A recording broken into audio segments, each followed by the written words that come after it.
Welcome to the channel, guys. You got me up. No, let's go. Let me go. Where you will stun yourself with the interesting and hidden parts of the hardcore pawn. Lay yourself ready for the embarking journey of the hardcore pawn thrills. From Les's anger to the Pawn Stars fighting, which will make you enjoy the curiosity it will make. You have no idea what's going on anymore. You need to retire, and I need to take over.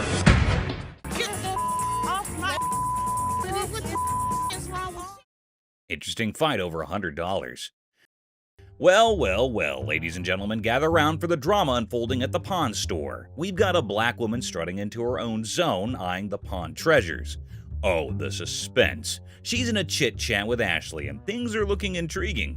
Is she here to shop or just to spice up the day? The plot thickens. Hi, excuse me. Yeah. Hi, I'm looking for a watch, maybe about $100. I got $100 to spend. Plot twist alert, our leading lady settles on a band and confidently asks for the moolah. But hold your horses. No haggling? That's suspiciously smooth. Ashley, ever the skeptic, checks the currency. What does she get? A gift card. Oh, the audacity. No, What is this? it's a $100 gift card. $100 gift card? Ashley questions the magic gift card, and our heroine insists it's worth a whopping $100. Cue the showdown. Ashley's like, this isn't Hogwarts. Your card won't make the price disappear. Did you see a swiper? Look, you the ugliest two sisters I've ever seen in my life. The tension builds, and it's not your regular pawn shop banter. It's turning into a comedy of errors. That is not our gift card. Hold on to your hats, folks. Ashley's patience wears thin, and she's ready to unleash the ultimate weapon, the security guard. This customer's pushing it. Brace yourselves, she's being escorted out, shouting like a soap opera diva. Get my money. Hey, Byron, show her where the money's at. Get my money. He's gonna show you where the money. Did she just challenge the security guard? Hilarious. He's escorting her out like he's the hero in an action movie. Man, they took my money, man. Somebody want $100. In this surprising tale of pawn shop charade, our leading lady turned her routine purchase into a blockbuster showdown. Who knew a gift card could cause so much chaos? Les Gold's temperament control. So, here are two black men coming to Seth, probably for some purchase. Man, I need to get about 6, 7 iPads, man, and a couple TVs, man, 3, 4 TVs. They're asking for the iPads, probably, and see, there they go. They're asking for all the iPads without asking for the money. What a ridiculous purchase. Their fierce behavior is getting attention, and Les Gold is here to watch upon them. Seth asked for $25 for all these pieces. Oh, 25 piece, my man. 25 what? $25 a piece. Okay, the matter is getting serious. They're arguing. The men are not ready to pay $25 each, and here we go. They smash some scrambled money into the table. Holy crap. Man, we got money, You spend good money in this motherfucker, bro. Time, man. And your forehead's too big always to be do that. it. Les Gold is joining them, quite furious, arguing to pay the reasonable price Les Gold tried to handle. But the matter is getting serious, people. They are insisting on getting them all for a few dollars and forcing them to give it all. Seth and Les got angry and tried to sort it out. Nothing higher, bro. We Nothing can't higher. sell you those, I'm sorry. We ain't leaving this motherfucker till we get the deal we want. Les is making a mysterious move and asks Seth to find a bag. Les, infuriated, gathering all the money together, and what is going to be done now? Ashley noticed and got into the argument. Both men continued speaking rubbish and bullying. Oh no. This is exactly the kind of situation that we don't need right now. Les is taking their money and both of the men are out of the store. He is bashing and going outside to let them out while the men are constantly challenging and bullying the Pawn Stars. Really? Well, how about this? How about you? How about yeah? Roman coin. Check out this coin geek with a Julius Caesar era relic, bringing seriously ancient bling to the table. History's calling, blingers. One of the neat things is where it says dictator on the front of it. That's a negative term nowadays. Back then it wasn't. During times of war, they would assign a person the title dictator, and a dictator would do what was necessary to preserve the republic. All right, Rick, pause the history lecture. Drop the knowledge bomb. What's the scoop on this ancient coin? Break it down, buddy. We're all ears. How much were you looking to get out of it? I want 4,400, please. There's a million variables, especially with ancient coins, and quite frankly, I don't know enough. I don't know if that's a good price or not. Do you mind if I have someone look at it? Sure, please. All right, I'll be right back. Thank you. Oh, buckle up for the roller coaster. The expert's verdict drops and booms the dramatic celery action. Get your popcorn, folks. It's perfectly genuine. All right. The very best of these have brought in the neighborhood of $200,000 each. Okay. This is worth in the neighborhood of $1,500 Retail? retail. Okay. Well, well, well, our expert, the all-knowing oracle here. But hold your piggy banks, because our coin collector's not done raising concerns. Yeah, I'd give you $1,000 for the coin. Is this a real offer, or? That's a legitimate offer, yeah. That's not a legitimate offer. You're just using your position here, trying to buy something for below its market value. I guess we're not gonna make a deal, man. You're lost, my friend. Thanks for coming in. Thank you. Have a nice one. Semi Mosley. Step right up, ladies and gentlemen. We've got a real rock star here, strutting in with a Semi Mosley guitar, thinking he's gonna hit the jackpot. It smells like music in the air. When he was at a guitar convention in Europe, he met a Spanish luthier, and they had such a remarkable tone that Semi thought gospel musicians should have something that sings when they do the Lord's works. He did this prototype. Okay. He hand wound the pickups. Hold your applause, folks. Our guitar virtuoso has graced us with the rarest prototype ever made by Mosley. But hey, before we plug it in with the amp, let's have an expert take a look. This is the prototype gospel guitar. All right. In the guitar market of today, a realistic selling price on this instrument would probably be $25,000. And just like that, the situation escalates quicker than you can strum a chord.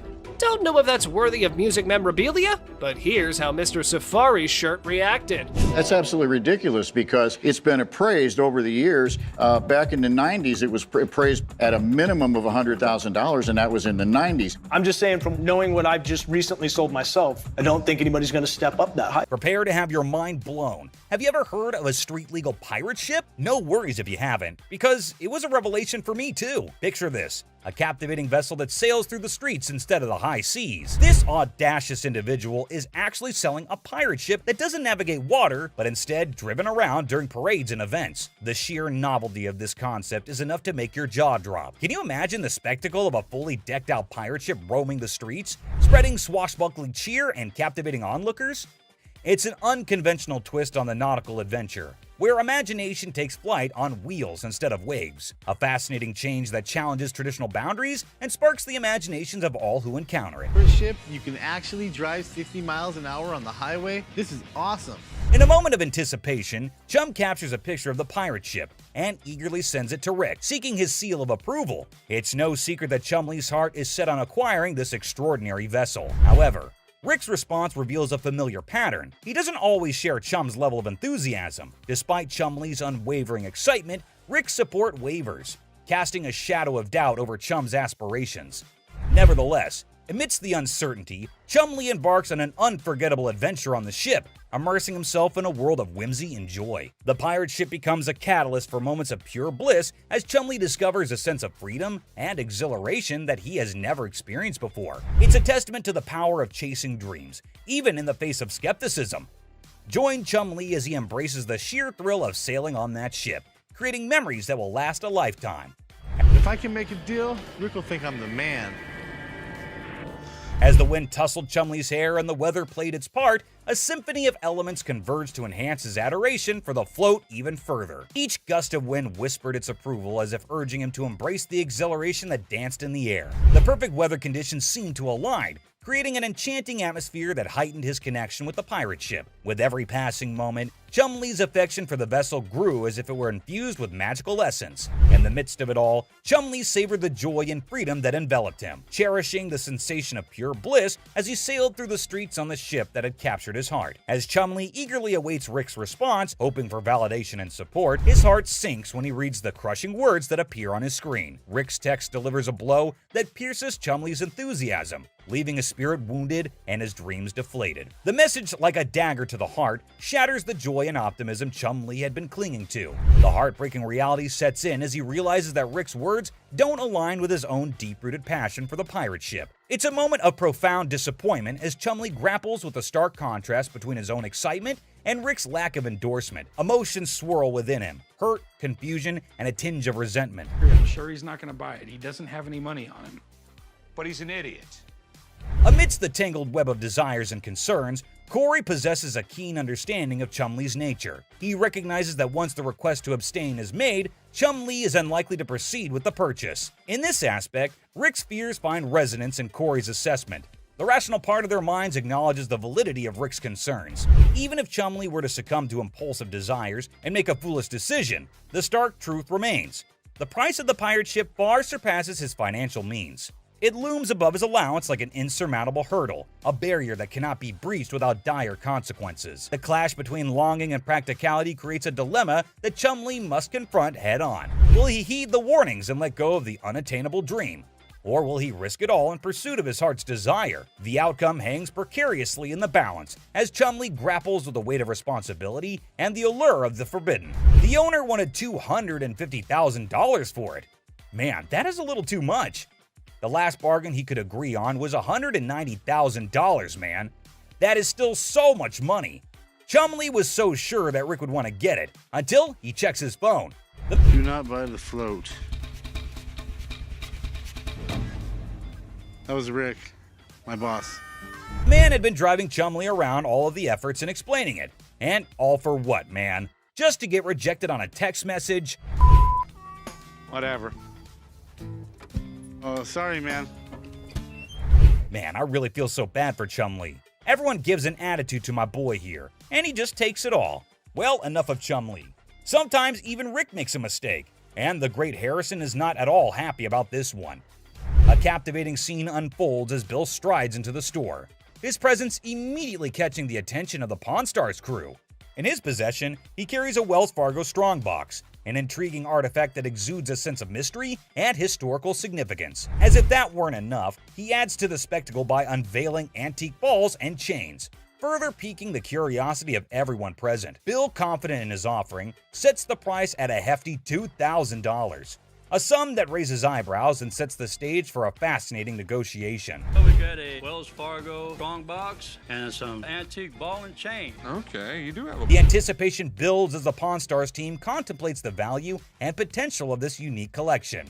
Will they be able to strike a favorable deal that satisfies both Bill's expectations and their own interests? With his vast knowledge and years of experience, Rick's expertise comes to the forefront as he steps into the bargaining arena. Determined to navigate the deal without relying on external advice, confident in his abilities, he draws upon his extensive understanding of historical artifacts and market trends to assess the true value of Bill's offering. Rick's sharp mind is like a well-honed tool, dissecting the details and uncovering the hidden gems within the collection. As the negotiation unfolds, his eloquence and persuasive arguments come alive, revealing a masterful display of wit and intellect. Rick's knowledge becomes a formidable weapon, allowing him to strike a delicate balance between fair pricing and maximizing the potential of the transaction. It's a testament to his experience and a showcase of his ability to thrive in the world of bargaining, showcasing the power of a sharp mind in the pursuit of a favorable deal. Electrically welded. See how these have arcs from an arc welder? Sure, okay. Okay, and my other big concern? As Rick utters the phrase "other concern," a flicker of suspicion dances in his eyes, indicating that there may be more at play than just the handcuffs. His discerning gaze scrutinizes the items within the Wells Fargo strongbox, sensing something amiss. What could it be? A forged antique? A replica masquerading as a genuine artifact? The anticipation mounts, and the negotiation takes an unexpected turn as Rick dives deeper into his investigation. Determined to unveil the secrets concealed within the box, Rick further adds that the box might actually be real, but the stuff in it is absolutely not, so that made him a little concerned about it, to which the man explains that the stuff was not in the box. He just kept it all in there. You always see a Wells Fargo strongbox in an old Hollywood Western, so this will definitely get a lot of interest from collectors. The bargain started at $1,200, but hey, we know Rick. He is damn good at bargains. He finally sealed the deal at $450. But obviously, we need a piece of expert advice over here. Mark, the man with all his knowledge and his beard, is called back to the store. Have you already bought this? That sounds bad. Mark further tells Rick the bad news. It was a complete fake. Damn it, Rick.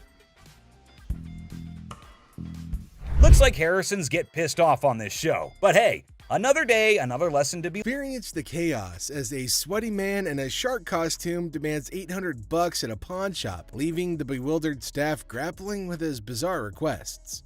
And I got my TV out of time. Okay. They didn't give me a receipt, and I need the receipt.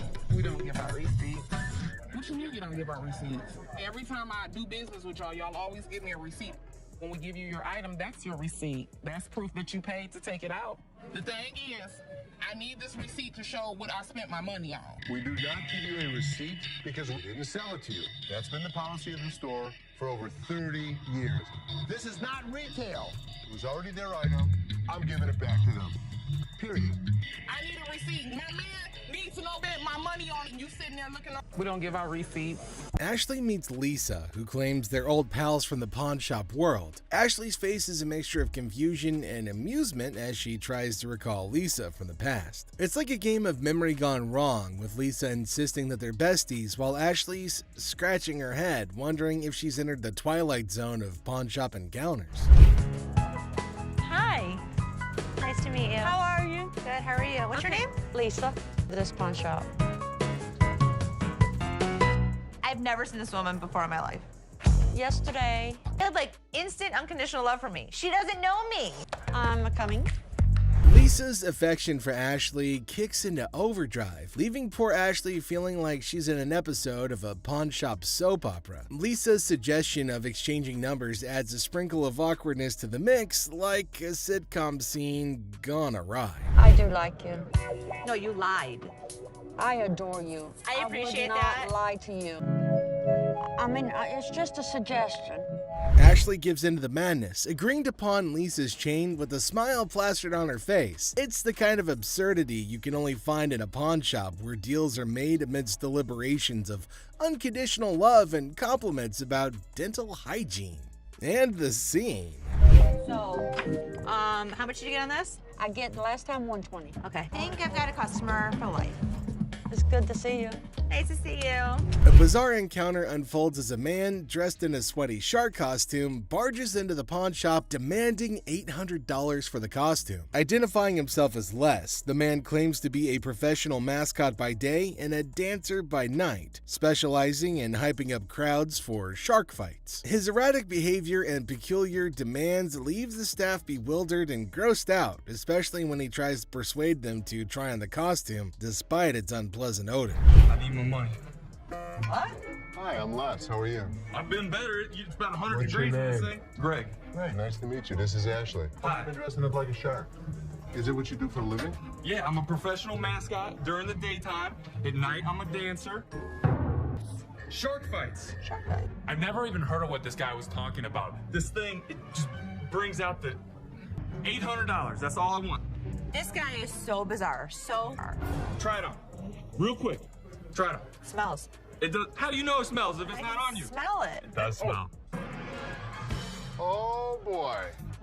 Les persists in his demands, insisting that the costume is unique and irreplaceable, despite comparisons to generic Halloween costumes. To demonstrate its allure, he persuades an employee named Rick to try it on, claiming that it'll make him feel empowered. But then something strange happens. Another worker interrupts, reminding Les of an earlier deal and pushing him to speak with his father. The customer becomes more hostile and threatens the crew with horrific imagery as tensions rise.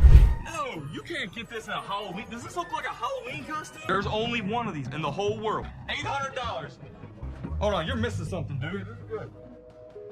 You're missing the speed. Oh my God. When a customer's actions become intolerable, a tumultuous altercation ensues, setting off a dramatic sequence of events. The crew doesn't know what to do with the sweating half-naked man because nobody really wants to touch him. The staff ultimately gets Les to leave after a lot of berating and threatening, but not before one last round of obscenities and threats. Ultimately, the customer storms off, leaving behind his costume as a bizarre reminder of the chaotic encounter. Nobody knows what to do because nobody really wants to touch this sweaty, scrawny lunatic. Come here, I'll talk to you in here. Come here. Thank you. Come here.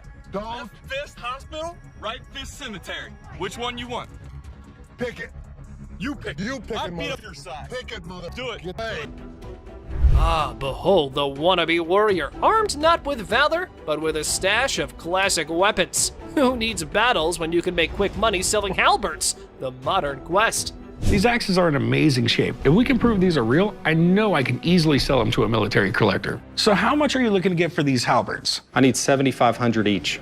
7,500 each, all right. Oh, perfect idea. Our financially savvy warrior needs an expert battle opinion on pricing halberds. Because, you know, conquering markets is totally like conquering kingdoms. The thing that really concerns me about this piece is that the steel is really flimsy. You know, you whack somebody wearing armor with this thing, it's liable to bend or break. I'll conclude that this is probably from the Victorian period and is what I call the decorator piece.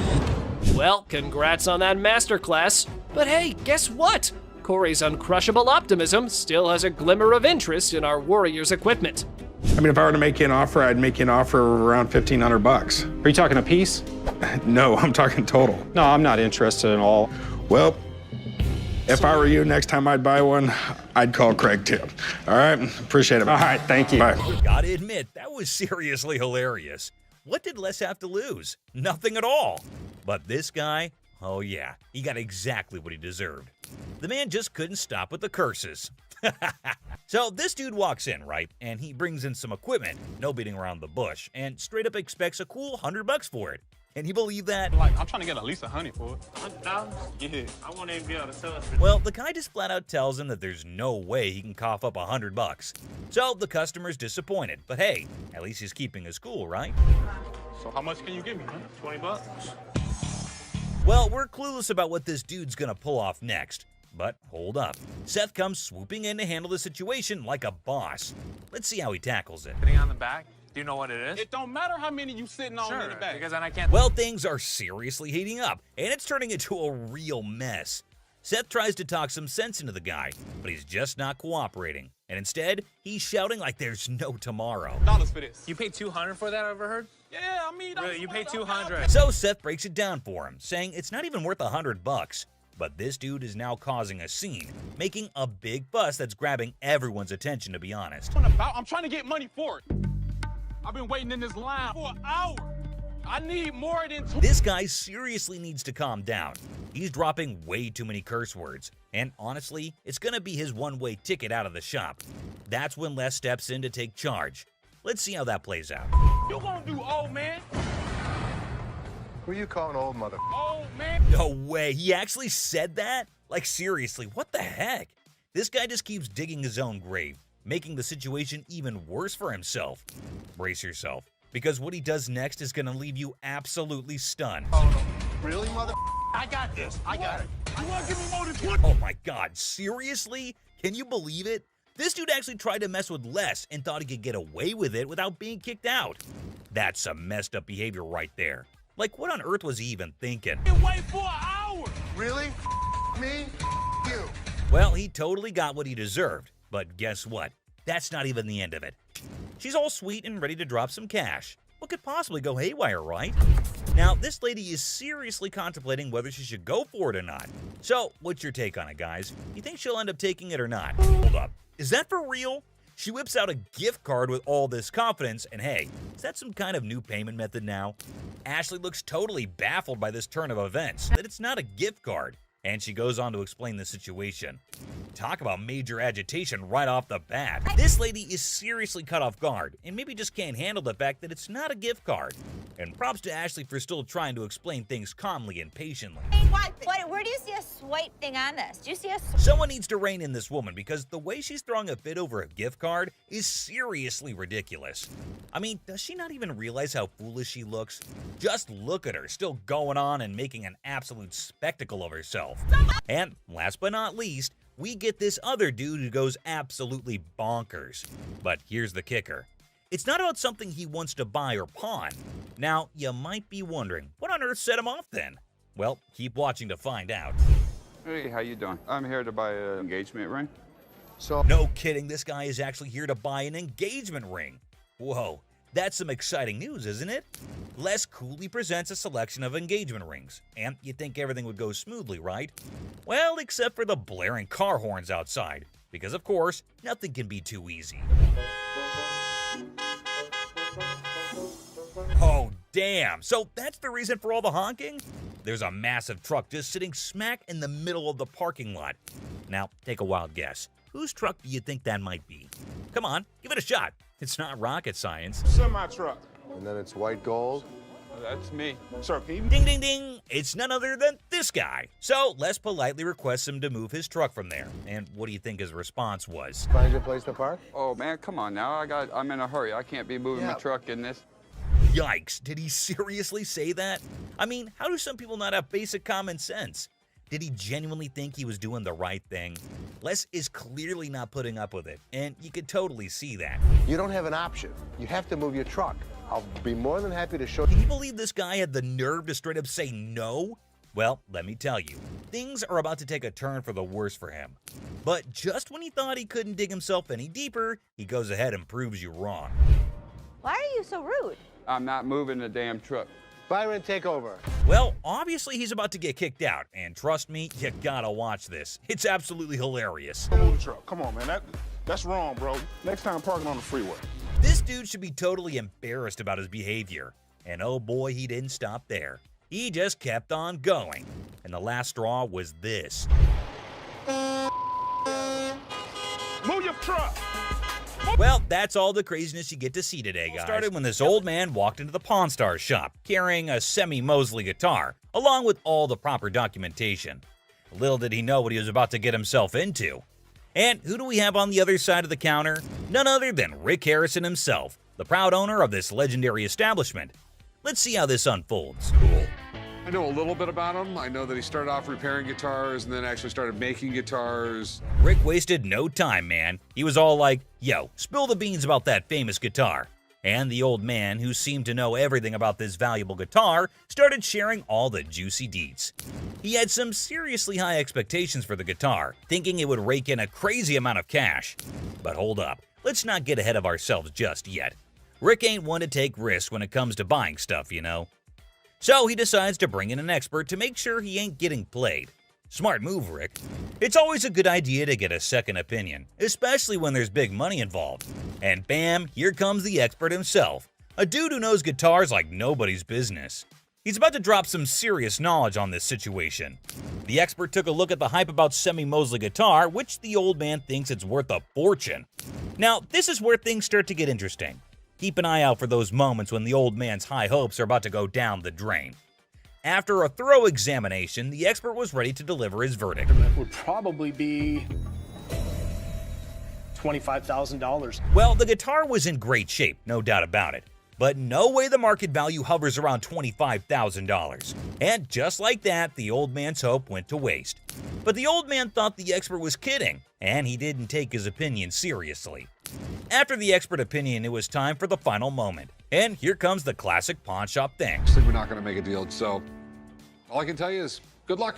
Thanks. And oh, did I see it right. This thing ended even without a start. Well, I'm glad it saved some misery for Rick. Knowing that the guitar was worth way more than just $25,000, he left. And just like that, the deal hit a brick wall. The old man's unrealistic expectations collided head-on with the reality of the market. But next we have a total moron who shows up at the Pawn Stars shop. The old man who thought he hit the jackpot, but in the end, reality bit him. So this customer walks into the shop with this antique necklace, claiming it's been passed down through generations. Can you help me, sir? I'm trying to get a nice deal on my antique necklace. It's been passed down from generation to generation. My grandfather gave it to me, okay? Les isn't exactly doing cartwheels because this necklace isn't blinged out with diamonds or gold, just some crystals. But the customer's on a mission for a sweet deal, even if it's not a precious metal masterpiece. My grandfather gave it to him. But Les, being more into precious metals than history, isn't interested. So how much can I get? Well, you can't get anything. It's not diamonds, it's not gold, it's just crystals. Now hold up, Les spots the customer's rings and gets that twinkle in his eye. But the customer's all like, I want a deal on the necklace, dude. Les, though, is playing hardball, saying they only dance with precious metals. No crystals invited to this ball. Customers' rings catch Les's eye. I'll take your rings. Rings ain't for sale today. How much would you pawn this for? I won't take that in pawn because we only take precious metal. Now cue the shouting match. back and forth negotiations, but it's like a standoff and no deal is going down. Now, Teak, well, I think you need to work something out with me, man. What he standing here for, man? Tell me, brother. It's antique, man. No, it's not. The customer tries negotiating with Les, but no deal is struck. The security, though, offers a deal of their own. Customers are not thrilled, yelling about deals and fairness. It's a bit of a scene, you know? But here's the twist. Les finally gives in and says, "Alright, give me those rings." Customer storms out, still yelling a bit. Whew, man. Antique shop life. Am I right? I'm antique, bro. I don't want to talk. Me and you. No deal. Deal. No deal. How much you gonna give me for? I'm gonna talk about it on the way out the door. Hey, hold on, man. Hold on, bro, man. Hold on. I can leave on my own. Hey, what's up? Big fella? Have a nice day. Gave me something. Give me the ring. I'll take the ring in pawn. Don't worry about it. These two guys roll up to the pawn shop claiming they got hustled out of their laptops and dropping hints that a shop employee might be in on it. Tough back. There's two guys out here that are saying they were scammed out of their laptops. Les, the big boss, gets called in to handle this mess. As the duo spills their story, turns out they handed their laptops to some lady outside the shop, lured in by the promise of cash and laptop return. Tell me. She pawned 2 of our laptops, and she told us she was gonna give us the money and the laptops back because she knew somebody. Les is legit shocked. These guys expecting help after a sketchy deal? Nah, no way. You can see it on his face. Neither. Okay. Wait, you pawned something? Yes. She had the ticket. When did you pawn it? Today. Now the guys want Les to switch the ticket for the laptops, but Les is playing detective. He's like, when did this supposed pawn deal go down? Today, they claim. Les smells something fishy and wonders if his employees are pulling a fast one, out of his way to help them. That's what we were trying to contact the owner because we want. I am the owner. I was just trying to switch the ticket so she can't have it. Can. It's in her name. Legally, Les says the laptops belong to the lady. He can't just hand them over. The guys are desperate, suggesting a name switch on the ticket, but Les is like, nah, those laptops are technically hers. I wanted to know if I can't do it because, according to law, they belong to her, not you. Oh my God, Sal. You just. Okay, so Les is in the mood. If they can ID the employee involved, he'll hand back their computers. They leave, but they can't deliver, depending whoever the employee is. If you can find out which one of my employees, you give me the guy's name, I'll give you the computers. Find me out what I need to know, I can make magic happen. Les, a pawn shop pro, suggests they hit up the cops and file a report. Guys are desperate, try to negotiate, but Les shuts down any rule bending. Every transaction we did today is still accounted for, so it's here. All you guys need to do is fill out a police report. We can handle it that way. Les shuts down any notion of bending the rules, highlighting that their laptops belong to the lady. Anyway, I can just switch the name. No, because they're in her name. They technically belong to her. And they don't belong to her. Les makes it clear they're not getting their stuff back without paying for it. If any of that. Inside job, and once we figured out, we came back and trying to tell you. No, that's not the way it went. That's not the way it went. The way it went was, you pawn your laptops to this pawn shop. Les drops the truth bomb. No laptops without paying. It's a lesson on greed. Here's the way it works. Nobody gets out of pawn without paying for it, and nothing goes out the back door. The boy still thought, hold up. So this dude walks into the shop all chill, just looking for some help with the table. But out of nowhere, he switches to R-rated mode, throwing around some colorful language. Let me lay on this mother. This is a sex table? Damn, I'll get some on this mother boy. Come on, Ashley, man. Les isn't having any of it. Bitch, that's what I've been screaming for. Come here. Get your ass over and shut up. He's like, Ashley, we need backup. Shut this down. Now it's getting wild. Dude is on a bed. There's commotion. It's like a party, but not the good kind. Get kicked in the face? Look, let me ask you something. No, you be quiet. Look, come this way, baby. If you let me, I'll be slapping that ass. Les steps in and drops the truth bomb. We're not turning this place into a free-for-all. But hold on, he's not just playing referee. There's the threat of a face kick. Yikes. Really? We don't think so? You don't disrespect my daughter-in-law? Les isn't messing around. He tells the customer to get off the bed, making it crystal clear, don't mess with my family. His family. I'll tear that up, boy. I'll tear that up. Tear that out of here. Tear that up. Understand that? Don't The customer throws out an apology, but man, what a scene, right? with my kid. I'm sorry, man. Don't with my kid. Sorry, Les. Our friend Penny rolls in with a rare 83 T-top Cutlass, lowrider frames, and a fully customized beauty. Whoa, whoa, whoa! This is the stuff dreams are made of. These babies are like finding a needle in a haystack these days, and you can see Seth's eyes light up with excitement. Easy there, Seth, don't get too carried away. We see all types of old cars come through the store. Does it do the four-wheel hop? It could if you wanted it to. This amazing car is decked out with 4 switches and can hop up to 72 inches in the front. And guess what? If you're up for it, it can even do a 4-wheel hop.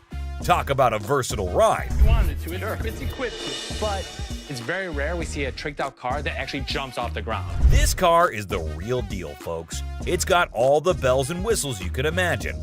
How often do you come across a fully equipped ride like this? Seth can't help but admit that it's incredibly rare to see a car that's not only fully customized, but can also jump off the ground. He can't resist showing off, telling us about the car's 4 hydraulic pumps and a whopping 14 deep cycle batteries. More batteries mean more power, right?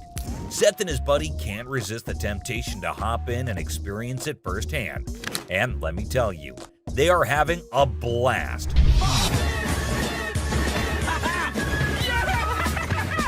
Now, Seth really wants this car, but he wants it at the right price. Penny, on the other hand, is hoping to fetch $12,000 for it. Will Seth bite the bullet and make the deal? Well, here's the twist. How about $4,000? Seth is only willing to dish out $4,000 for it. Whoa, talk about a huge drop. You can see the disappointment on Penny's face. He explains that he spent $4,000 just on the paint job alone. After some negotiation, Penny agrees to settle for $10,000. But Seth tries to push it further, offering $7,000. You know he wants it. It's very rare we see a tricked out car that actually jumps off the ground. Penny, being the wise guy he is, doesn't take the deal. In the end, they part ways on good terms. Well, folks, let's hope Penny finds another buyer who's willing to meet his price for this fully customized car. It's always a thrill to see unique items like this in the pawn shop. And who knows what will come through those doors next.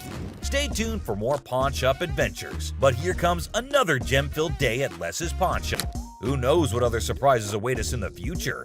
Stay tuned, folks, because the adventure at Les's Pawn Shop is far from over. Hold on to your seats because this next guy is about to unleash some of the rarest goodies on the market. 5, 6. Brace yourselves, space geeks, because this is gonna blow your mind. So this guy rolls up with a bunch of crates, and let me tell you, the anticipation is real. Got a couple things. I have some Star Trek things, and I also have things from NASA. He's got some seriously cool stuff from the Star Trek universe, and even NASA. I mean, come on, that's pretty awesome. It's clear that this dude is a space enthusiast through and through, and his collection is off the charts. Honestly, it's a total flex. Like seriously, you gotta take a look at this thing. This is all the kind of stuff that you're into. Now, here's the kicker. Ashley confesses that she and her brother aren't exactly die-hard Star Trek fans. But guess what? Every time they get anything Star Trek related in their shop, it flies off the shelves. I'm not a Trekkie girl, my brother's not a Trekkie guy, but when we get Star Trek stuff in here, it flies off. Talk about a lucky break, huh? This guy managed to gather all these valuable items from various Star Trek conventions across the country, thanks to his gig as a truck driver. Talk about dedication to the cause. But wait, it gets even better. He pulls out this kit from Paramount Studios, which is a seriously impressive piece in his collection. To give to radio station to run ads for the show. It's an authentic set that was sent to a TV executive when Deep Space Nine first hit the screens. Now that's some next level stuff right there. You can't help but appreciate the sheer coolness of it all. Here's the catch though. All this awesomeness comes at a price, and Seth, our shop owner, is taken aback by the asking price. This was $1,000? Yes. Wow. $1,000? Yes. Why? Why is that so Because much it's custom built and it all lights up and works. The guy wants a whopping $1,200 for everything. And Les, ever the savvy negotiator, tries to bring it down to $700. It seems like a stalemate, but fear not, because Ashley steps in with her clever thinking. After some intense back and forth, Ashley manages to strike a deal. $800. She works her magic and secures all these incredible items for just $800. Can you believe it? Talk about a happy ending. Everyone walks away satisfied. The customer gets a fair price, and our shop owners have some killer new additions to their inventory. Who knew that a truck driver with a passion for Star Trek could bring so much excitement to our little shop? It just goes to show you never know what surprises are waiting around the corner. I kid you not. This next guy just pulled up with a true gem. Checker taxi cab. I don't know about the original miles. Meter still. Can you even fathom it? It's none other than a 1982 checkered cab. Whoa, now that's what I call antique. Take a gander at this beauty. It's in remarkable condition. It's evident that the owner showered this car with lots of love and care. Kudos to him. Did you call for a cab? Did you call for a cab? Now, hold on to your hats because there's more to this story. Our daring duo, Les and Seth, decided to peek under the hood. Lo and behold, their jaws dropped. Look at that thing purr. Don't you lose money because you get there quicker? And it all goes... The engine looks splendid, almost brand new. How cool is that? But wait, there's a fascinating tidbit about this cab. Back in the day, they used to write the rates right on the taxi door itself. Talk about genius. This way, the rates were fixed, making it easier to attract customers. It's a shame we don't see this kind of thoughtful detail nowadays. The door. Did you see the rates on the door? Yeah, I did. The shut-up one is the one I like. And guess what? This car enthusiast doesn't just have one of these incredible cabs, but a whopping total of 4. 4, my friends! And out of all his prized possessions, he decided to part ways with one and sell it to this very pawn shop. As long as the price is right and it's in good condition, we can make a profit. Boy, oh boy, Les and Seth should count their lucky stars. Now brace yourselves for the asking price. This customer is seeking a jaw-dropping $10,000. Can you believe it? Les, being the inquisitive one, questions the reason behind such a hefty sum for what seems to be a mere antique car. Sensibly, Seth suggests that the customer take the car for a spin, just to ensure everything is running smoothly. Perhaps then they'll be able to negotiate a fair price. Good thinking, Seth.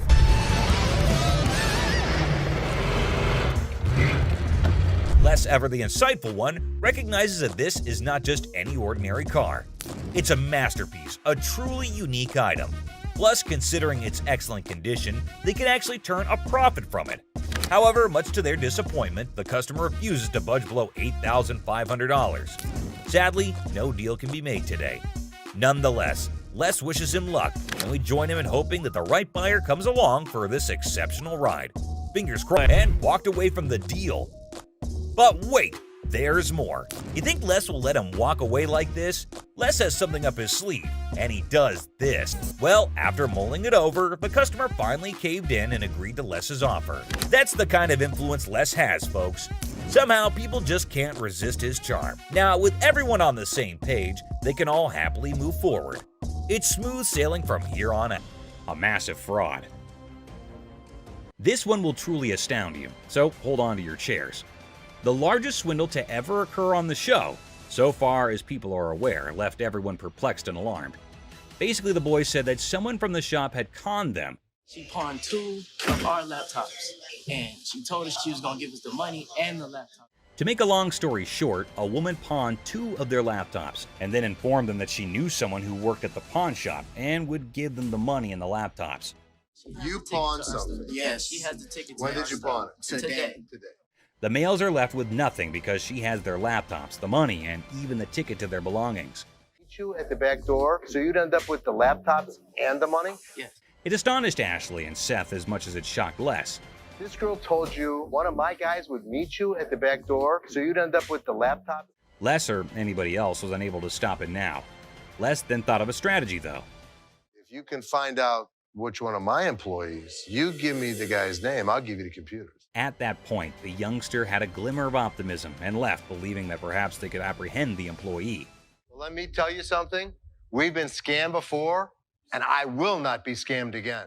Les then requested that Ashley look up the buyer of each laptop they had that day on their background. Les realized something had clicked when she spent the entire day going through them and finding nothing. You're able to witness it. You'll get the money and the laptops. You go, hell yes, let's do it. Thus, these children were not the victims themselves. Instead, they had been attempting to con them all along. Well, here's the way it works. Nobody gets out of pawn without paying for it, and nothing goes out the back door. This time, they weren't duped either, although the kids did cause Ashley and the others a lot of worry during the day. The bag. Imagine this super funny video with a lady who's basically playing the I'm lost in a bag shop game at a crowded mall. So there's this awesome comedian pretending to be her, right? She strolls in like she just landed from Mars, completely clueless. Okay, I went to get my purse back to make my payment. Then, out of the blue, she locks eyes with a black bag, and boom! She's convinced it's her long-lost twin, with a mix of determination and total confusion. That's my purse right there. That one right there, the black one. So I want to know why it's out there. She marches over to the lady in charge, ready to solve the mystery of the twin bags. It's like a comedy treasure hunt in a bag store, and you're in for a hilarious ride. Get ready to laugh your socks off. Here's the money. I want the purse. That bag was never in pawn. Now get this, the shopkeeper, a comedic genius with timing that's spot on, coolly spills the beans. She says, hey, this bag's not yours. But oh no, our lady on a mission won't back down. That's not your purse. How do you know it's not my purse? Because that purse has been out there. Let me see it. With this epic confidence, she declares, no way, this bag and I go way back. They're like childhood buddies. And here's the best part. You want to buy it? I just want to look at it and make sure it's not mine. She throws down the ultimate challenge. Bet you this bag, if it's not mine, I'll hand it over. But trust me, it's practically family. It's like a comedy duel in a bag shop, and you won't believe how hilarious it gets. Oh my God. Get your hands on. Meet Cam, the scene stealer of the century. Picture this, chaos in the bag shop, and here comes Cam, our superhero security guard. He's like, hold my coffee, and smoothly escorts the determined bag enthusiast off the counter. Have a nice day. Let's go. Walk yourself out, yo. You. Walk. But wait, she's clinging to her bag like it's a ticket to a comedy show. The laughs hit the roof as Cam keeps his poker face while chaos reigns. This video's a comedy roller coaster. And Cam, the unsung hero, it's a laugh-out-loud male adventure that you don't want to miss. Just hit with that pole, right? Go. Bitch, go where you got to go. I'm gonna kick your ass. You wait. Sign of free cash. I was trying to find out because your sign is saying that I can get 30 days. In the pawn shop sitcom, the worker dazzles the customer with the prospect of a 30-day cash fiesta. The seller, with a classic "How can I help you" line, unwittingly opens the door to financial freedom hilarity. It's a tale of interest-free loans, dollar storage fees, and a comedy of errors that promises 30 days of pawn shop shenanigans. But that's not what the y'all sign is saying. It's misreading it. No, you're misreading it. The customer attempts a 30-day free cash caper, armed with a misinterpreted sign. The seller, caught in the crossfire, insists it's an interest-free loan bonanza, not a free cash party. Cue the comedic chaos as the customer points fingers, and the pawn shop sign becomes the unintentional star of a sitcom episode gone haywire. I need my cash. It says it right here. Free cash. The customer demands free cash like a rock star on tour. The seller, armed with the reality of interest-free loans, faces a barrage of demands. The customer, teetering on the edge of pawn pandemonium, enlists a surprise ally, a sassy woman who jumps in the scene like a comedy superhero. Cue the applause for this unexpected twist in the cash crusade.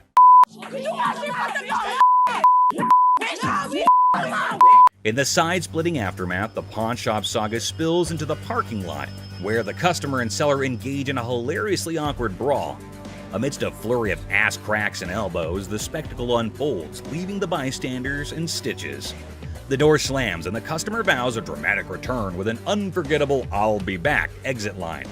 Comedy gold in the pawn shop arena. Antique computers. Got some equipment here. Yeah. We need some money. We're going to out west. In the pawn shop time machine, two hunters strut in with ancient computer relics. The seller, bewildered by their outdated tech, questions if they're stuck in the 80s. The hunters, claiming they've wiped out all of Michigan's deer, aim for a whopping $900. So how much are you looking for? About $900.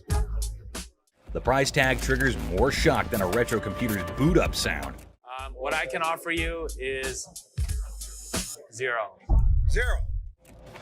Comedy sequel, the hunters scoff at the initial offer of $0 for their ancient artifacts. The hunters, expecting treasure, get a less than an antique appraisal, leaving the shop echoing with laughter and $0 dreams. Wonderful. Thank you so much.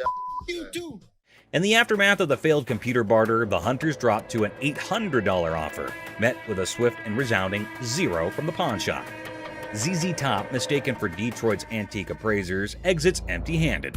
The seller consoles himself with a printer sacrifice to the dumpster gods. I thought it was you, man. Oh, that's good. Ending the scene with a comedic crash and a touch of musical confusion. You people. Plump man. In Hardcore Pawn, Les Gold faces off with a cheerful, plump customer aiming to sell a watch for his wife's anniversary. Les, ever witty, discovers it's their anniversary too. The old man deadpans 25 years, prompting Les to hilariously inquire, "How many happy years, man?" Laughter ensues in this pawn shop comedy. Too bad the shopkeeper shuts it down quicker than a bad punchline, not willing to spend a dime on what he thinks is a phony watch. Talk about a comedy of errors in the pawn shop. It's fake. I'm not interested. Let me see what you got in watches and take. Now brace yourself for the ultimate comedy meltdown. Our plum seller cranks up the chaos meter, throwing wild threats about the shopkeeper's wife and claiming he's seen her somewhere. You're married, right? I am. This triggers the shopkeeper, turning the whole scene into a chaotic carnival. There's two things you don't talk about. What's that? My wife and my family. In the blink of an eye, security guards swoop in, snatch our hefty hero, and give him the grand exit, escorting him out like the star of an unexpected sitcom. Guess what? Our main guy, kicked out of the shop like a party crasher, hits the street with a style only he can pull off. It's like a comedy buffet that'll have you grinning like you just discovered the ultimate joke. Get ready for hilarious adventure. Need help? Video, there's this super hyper dude who charges into a shop, making a fuss like it's the biggest emergency. And get this, he decides a random table is his new chill zone. No rules, no worries, just pure wackiness. Get ready to laugh your socks off. Get a load of this to hit the road. But guess what? He's on a whole different planet. Watches. Get ready to giggle. So there's this new lady in the shop who's decided to be a rebel. She goes all sneaky and puts the shop's watches up for sale online without telling, confidently struts away, leaving the staff scratching their heads like, did that just happen? It's a hilarious roller coaster and you won't stop laughing. You weren't as big of a bitch. I was wrong. Excuse me? Get the out of here. Get set to lol. This funny video is like a crazy ride with surprises, silliness, and a hint of madness that'll have you laughing without a pause. The twists and turns make it a hilarious and chaotic experience for anyone lucky enough to catch the shop's wild antics. Brace yourself for a good laugh as you watch the madness unfold in the side-splitting comedy script style video. What did she say? That I am the bitch. Get the out of here. Penny pincher. Get ready to chuckle. This hilarious video is all about a super energetic girl trying to convince her super penny pincher dad to hire more security for their shop. She's all passionate like, "Dad, we need extra protection." But oh boy, her dad's like, "Nah, that's just throwing money away." Adding an extra night security guard is an expense we don't need. Dad, I just don't understand. The funniest part? When the argument gets so wild, the girl pretends to be super angry and storms out of the room. It's silly, it's amusing, and you'll be laughing your socks off at their crazy fight. Every single time I have an idea and I bring it to your attention, he then has to walk in. Hold on to your funny bone. This comedy video is pure chaos when the staff walks out, and surprise, the roof is missing. Peel the roof off? Yeah, they peeled the roof. Yep, someone peeled it away like a giant banana. Imagine the team head scratching in disbelief. Their shop literally got unroofed. The alarm company called. They thought it was a false alarm. Is anything missing? I have no idea. Now, here comes the kicker. They start worrying it might be a sneaky robbery. Cue the panic as they sprint to check the CCTV, hoping to catch the audacious roof peeler in action. Get ready for a laughter-packed roller coaster as they dive into this hilarious investigation. Get ready to laugh in this super funny video. Thank God. two guys. So they get through the internet room, jump in. The staff at a quirky shop freaks out when they find out someone peeled off the roof for a supposed robbery. Total chaos, right? So they go all detective and check the CCTV footage. But wait for it. Turns out, not one, not two, but three guys break in. And here's the kicker. Looks like they grabbed the coat right there and then out. So these guys could have been part of a three-man team. One of them ends up hiding inside the fridge. It's like a comedy show gone wild, leaving the staff scratching their heads and everyone else in stitches. You won't believe the crazy twist in this comical caper. We got broken into last night. Took it for a coat and ran out. I told you that security should have been here at night. Let's take a look at it. All right. I'm here with my man, and we got in a big argument, and he left me, so I need to get back home. He left you here? To Hawaii. Oh, really? Where about? Honolulu. Oh, okay. Got a ride from my cousin, so you gotta hurry up. There came a woman at Ashley's counter to sell her chain. Now Ashley's looking at her chain to see whether it's worthy enough or not. She's asking Ashley to hurry up as she has to leave earlier as her spouse has left her alone here. Really? Okay, how much did you need? I was just trying to unknot this for you to be nice, but... 600. What about that? I got this from one of my aunts in Africa. This is $600. Oh, do you know what it is? It's actually a Tahitian pearl. No, this is from Africa. This is an African pearl. Ashley asked her how much she wanted for her jewelry. Now the woman said $600, which is a lot more than Ashley was willing to spend, since Ashley said that it's not an African stone, but the woman was arguing that it was. 600. My ticket cost $600. That's how much I need. Do you have anything else? No. Excuse me? No. Ashley told her that they're not African pearls, so it's not worth $600, but far less. It was at this point that the woman started acting rude. Ashley got shocked at her stupidity and rude behavior. Eventually, she started behaving really bad as Ashley got angrier. What's gonna happen next? 600 or not? You can't get 600 on this. Okay. And also, don't call me a bitch. So you mean to tell me that this ain't worth a thing? That's not what I said. It could be worth something. Okay, can I get $5.99? No. Some kind of problem? Okay. Exactly. Can I get $600 No, you or can't not? get anything. Okay, You I get can't talk to her like this. You can't get... Oh, I left you now. Bitch, you don't know why. She then warned Ashley to pay her the money for the necklace, but Ashley refused and told her to get out. But this lady wasn't listening. She was continuously bullying and harassing Ashley. Security arrived in the nick of time to help protect Ashley. They asked about what was the matter, and after finding out about the woman resisting and having a hard time with Ashley, they decided it was probably time to get her to leave, which led to more screaming and shouting and yelling. I'm not leaving no place. Yes, you are. Oh, no. All right. Oh, yes, What? you are. What are you gonna do? I'll kiss my... Honey, you don't have that kind of money. All right. You. All of y'all. Bitch. If you want some help, talk to us like a human being. I'm leaving. Aloha. Who the they think they is? Them. Which then caused the more security guards to get her out of the shop. But she kept on yelling. The lady would not stop with the screaming and the shouting. Some jewelry for my daughter. Her birthday's in like 2 weeks. For sure. How old is she gonna be? She's gonna be 12. She's gonna be 12. Yep. Do you want a Kleenex? I've got allergies, man. I itch like super bad. I'm not picking it, I promise. Okay. We have a heart one. It's really pretty. Can I see it? There came a man to Ashley asking for something to buy for his daughter. Now, he inferred that she's about 12 years old and he wants something interesting for her. But he's constantly picking his nose, which was making Ashley cringe. He's not stopping from doing such cryptic things, but he's constantly doing it in public. Ashley asked him to let her know if there was something he was interested in buying for his daughter. Look at it. How much you want to spend? Like 100, 150, but 75. can I touch it though? That's bull. I was charging him like $75 on this watch just to give him a deal so he didn't have to touch it with his snotty hands. Can I see the sanitizer for a second? Now, the man selected a watch, but Ashley didn't want him to touch anything with his dirty hands. She asked him about his range and he said he wants something under $100, and the watch was $75. The man didn't agree to buy it. Now Ashley's just getting furious over his silliness. use sanitizer. Why don't you guys go yourself? I don't even care about the sale anymore. I just want him out of here. Ashley asked him to use sanitizer before touching anything in the shop, but he refused. Now this is going to be a very serious problem. They're probably going to have a fight. Ashley got angry and asked him to leave despite no deal. She just wanted him gone.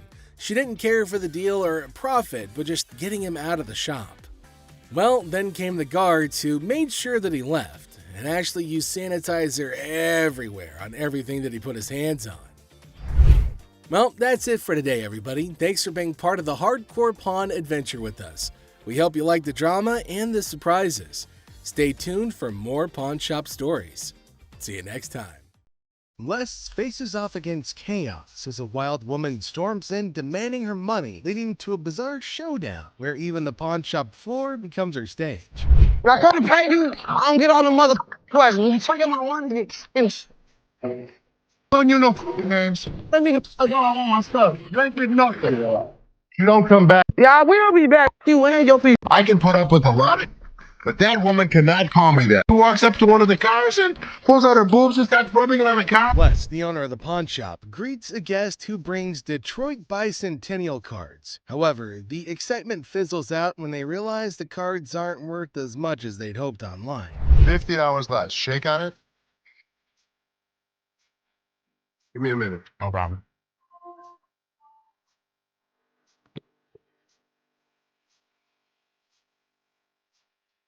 Got an ad you can show me? Oh, mommy, the food. Les Gold faces off with a cheerful, plump customer aiming to sell a watch for his wife's anniversary. Les, ever witty, discovers it's their anniversary too. The old man deadpans 25 years, prompting Les to hilariously inquire, "How many happy years, man?" Laughter ensues in this pawn shop comedy. Having your day. Ooh. Have a nice day. Food. After getting kicked out of the pawn shop, our guy doesn't seem bothered at all. Instead, he starts acting really silly on the street. He starts walking in a funny way, like he's in the army, and starts shouting random silly things. This made people laugh a little bit. Yeah, man, I'm trying to see how much I can get for this. Yeah, I won't even be able to sell it for near that. $20? $20. 20, which is probably more than I would even offer. Do you know what it is? It don't matter how many you sitting on in the back. Because then I can't sell them. You paid $200 for that, I overheard? Yeah, I mean, Really, you paid $200. I'll sell you like. The scene opens with a heated exchange between a customer and a pawn shop employee, Jay, over the value of an item. The customer demands more than the offered $20, leading to frustration and a call for the manager. Help! I'm looking out the leeway window because I hear some commotion, and I see another irate customer in line. That's all I'm giving, period. All right, where's your manager? I'm the manager. Oh, you are the manager. I'm the manager. The manager. I'm the manager. $20. I've seen a customer get angry because it says system. $20. $20. The customer gets angrier and wants to talk to the boss. The boss comes out, but he doesn't want to. He still says the item's only worth $20. This makes the situation even more intense. $20. Don't know. Huh? And what the you gonna do, old man? Old man? Who the you calling? Really, mother? Was that something new? You did? Your system does not work. Things get worse as the customer gets angrier, using foul language and insisting on more money. The manager stays calm, but's upset with how things are handled and worries if his staff can deal with these kinds of situations. I had to deal with more than I should have today. It's gonna be my system, period. Tell him I told you not to do it. I don't want to hear it. Just go back to work. Ashley and Seth are... The owner asserts his authority, declaring that until the staff proves themselves capable, he'll remain in charge. He admonishes the employees for their handling of the situation and the inefficiencies within the store. Stop kissing my ass. I had to deal with more than I should have today. Until you prove it to me that you have the ability to run the store without me, it's going to be my system, period. Ashley and Seth are definitely not ready to be in charge yet. And at this rate, they may never be ready. At the end, the boss thinks about what happened today. He's not sure if his workers are ready for more responsibility. He's upset about the problems in the store. The pricing owner engages in conversation with Les, discussing his new responsibility of pricing items for sale. He reveals his discovery of a framed item, initially estimating its value at $100, and mentions its significance as an original piece by Stanley Mouse, known for his work with the Grateful Dead and other bands. Well, I told them, the stranger the item, the more value it had. The pricing owner and Les delve into the potential worth of the item, recognizing its rarity and connection to Stanley Mouse. They discuss the value of unique items, citing examples like an old hand-painted t-shirt that turned out to be valuable. The pricing owner expresses intention to find a suitable buyer for the item. Rich, the potential buyer, presents the original Stanley Mouse painting to the pricing owner. They discuss its uniqueness and negotiate the price, ultimately settling on $2,200 after initial suggestions of $3,000. The pricing owner acknowledges the rarity of the piece and agrees to the deal. They also thank Rich for helping make it happen. Les, the owner, also joins in and says that they're impressed with how things turned out and that the person who set the price did a great job. This ends with applause for the successful deal. Les and the pricing owner express satisfaction with the outcome, emphasizing the value of unique items in their business dealings. Well, obviously it's for a nonprofit, so it's much sweet. Seth, a wrestling fan, expresses excitement upon encountering Lex Luger in the store. Lex Luger and his team mention their aim to raise money for a nonprofit called the World Wrestling Outreach. Lex Luger shares his wrestling history, mentioning his achievements as a 3-time world champion, and selling the special item. But Seth and Michael express interest in buying it for their collection. After negotiation, they settle on a price of $3,500, considering it's for charity. Seth shares his personal connection to wrestling matches with his father, adding sentimental value to the purchase. You got a deal. My brother. Thank you. I appreciate it. Thank you, Les. Thank you. Well, I personally am very excited. I didn't know what to expect. Les expresses excitement and gratitude for the successful transaction, noting the unexpected softness in negotiation from the master negotiators representing the nonprofit cause. So what's next? I'm going to call in some world-class appraisers. And if they're real? If they're real, I'm buying them. But first, I'm going to get some other opinions. I apologize for interrupting, but there's a guy on the phone. He says he's the guy who owns the artwork, and he's really pissed. What line is he on? I'll transfer him over. Les plans to get expert opinions on paintings brought by Dina and Tony. Suddenly, an employee interrupts, saying the supposed owner, Todd Hutchin, is upset and on the phone. Hello? Mr. Gold. Yes. Hello, sir. My name is Todd Hutchins. I appreciate you taking my call. Oh, it's my pleasure. Okay. Les talks to Todd, who claims the paintings are his and accuses Dina and Tony of leaving them without his permission. Les tries to understand and offers to resolve the situation. What do you think? Son of a bitch, I think it's real. Yeah, but why would he take such a hit? He's not. He's making money. That doesn't make sense. Stranger things have happened. I mean, we've never had anything like this ever. What are you going to do? What's the next step? Les, Ashley, and Seth talk about the situation, unsure whom to believe, but agreeing that Todd seems genuine. They decide to verify the painting's authenticity. Paintings are authentic. Now that we know who the rightful owner is, I really want to make this deal. Now I need to find the best appraiser in Michigan to make sure that they're legit. Les decides to focus on verifying the painting's authenticity before proceeding. He wants to ensure that everything is legitimate. Well, I'm good with it. Les ends the discussion, determined to handle the situation carefully. Despite the unexpected problem, he remains committed to resolving it honestly and fairly. A woman comes to Ashley asking to pawn her bracelet. She says that she's had a fight with her partner and needs money urgently to go back to Hawaii. Okay, how much did you need? I was just trying to knot this for you to be nice, but... $600. I got this from one of my aunts in Africa. This is $600. Do you know actually a Tahitian pearl? No, this is from Africa. This is an African pearl.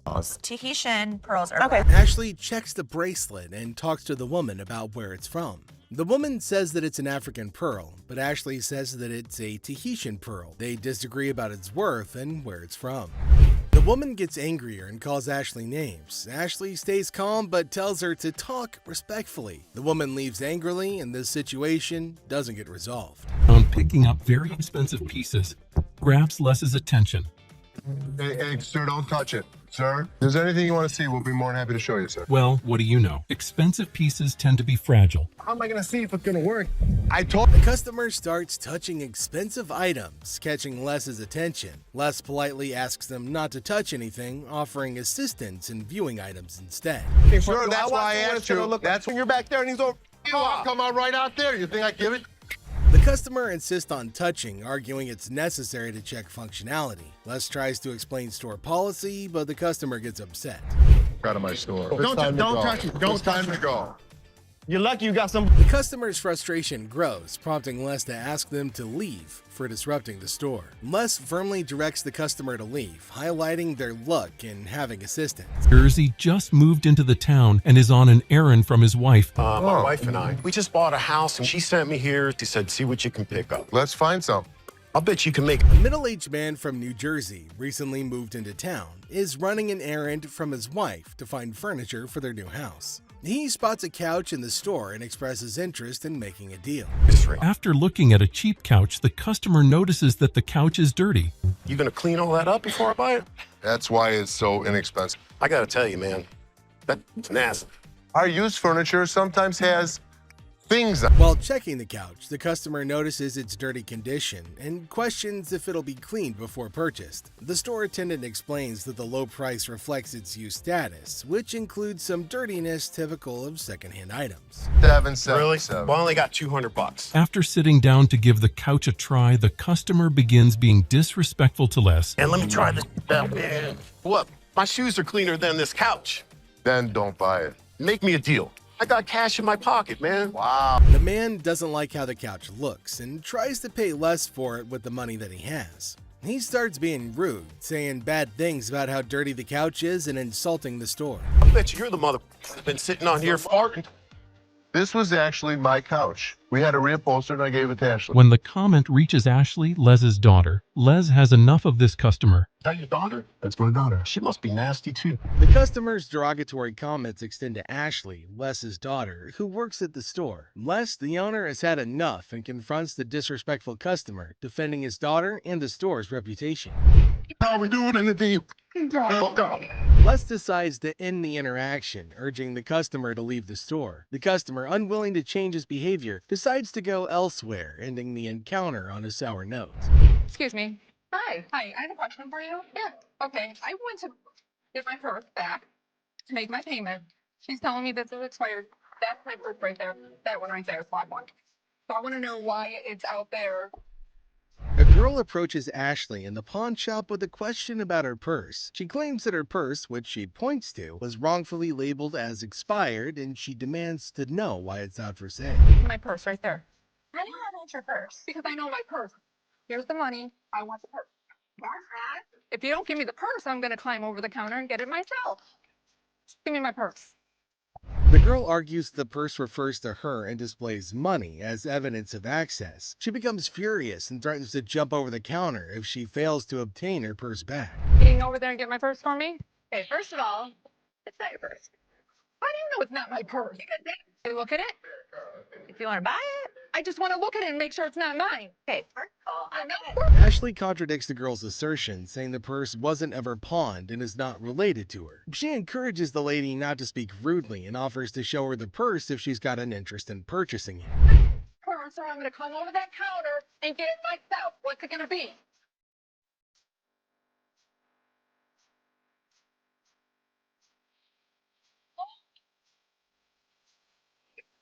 The situation increases rapidly as the girl becomes more aggressive, threatening physical action to reclaim her purse. Ashley remains firm and asks her to leave, but the girl refuses and becomes physically confrontational. You. What? You should hands off me. Officer, you know understand with that pole, right? Go. Go where you got to go. I'm going to kick your ass away. Go. You. Ashley insists that the girl leaves and calls for assistance to remove her from the premises. The encounter ends with the girl being escorted out of the shop, but not before she makes further threats. Doing good, man. The guys usually just call me down here anytime they get anything with strings on they need. The person expresses their willingness to help whenever there are items with strings that need appraisal, indicating their expertise in valuing such items. I don't believe I'm holding this in my hands. Mary Ford's Les Paul. This is The person marvels at holding Mary Ford's Les Paul guitar, expressing disbelief at the opportunity. They acknowledge Mary Ford's significant contributions as a singer and guitarist, particularly alongside Les Paul. every hit that Les Paul had as a musician, pretty much. She was there with him. She was a singer. She could go note for note with it. Wasn't Les Paul unhappy with this guitar or something like that? Les actually hated these guitars. He had a Questions arise regarding Les Paul's relationship with the guitar, with mention of his dissatisfaction with Gibson. There's a suggestion to test the guitar to ensure that it's fully functional. Gibson. We should probably plug it in and make sure everything works. So you want to play it? Yeah, I want to play it.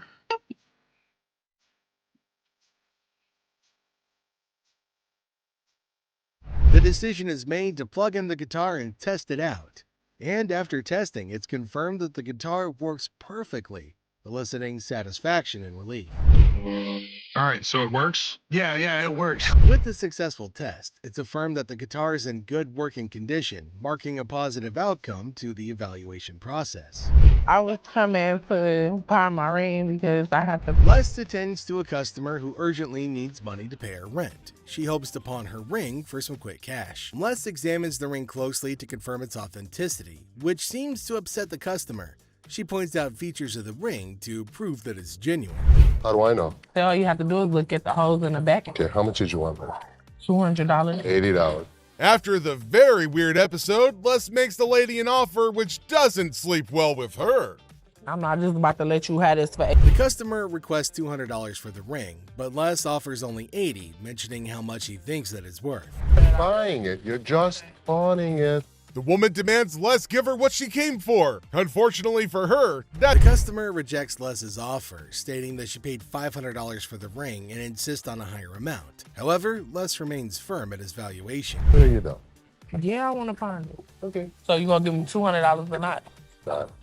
Les almost gets a hit to the face when he refuses the violent customer, an action that serves as the last straw before she got kicked out.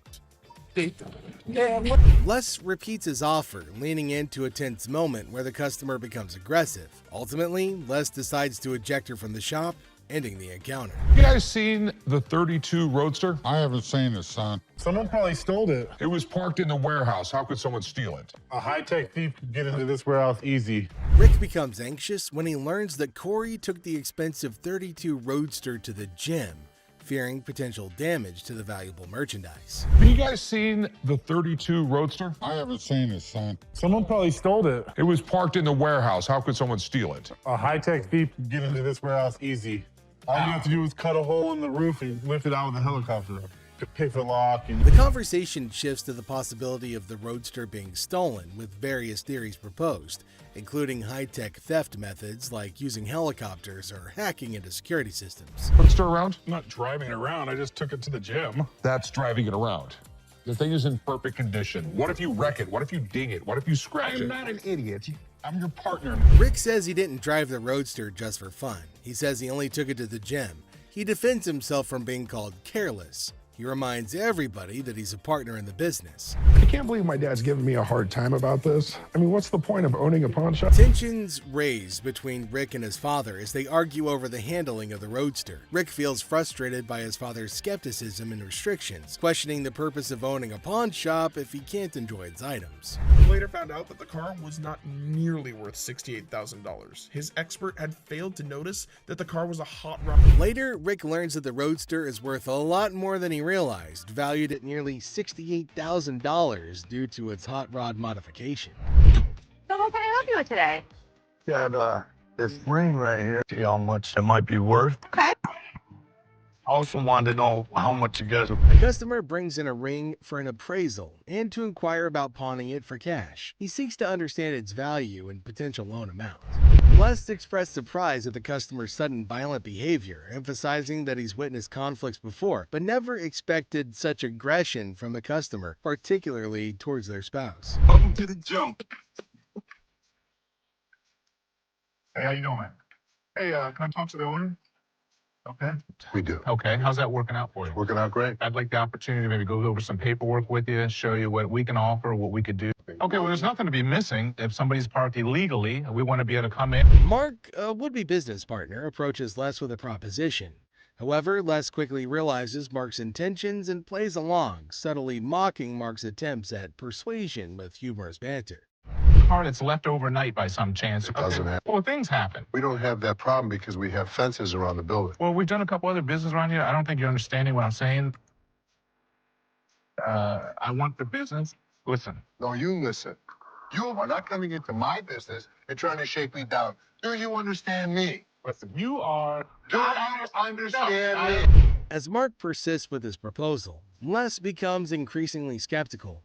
With witty comebacks and dry humor, Les navigates the conversation, ultimately shutting down Mark's shakedown attempt with firmness and sarcasm.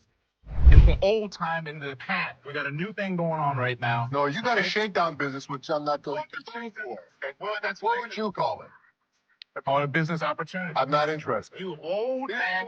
Taking me down. Do you understand that? No. Will you escort you gentlemen out of here? I'm not anywhere.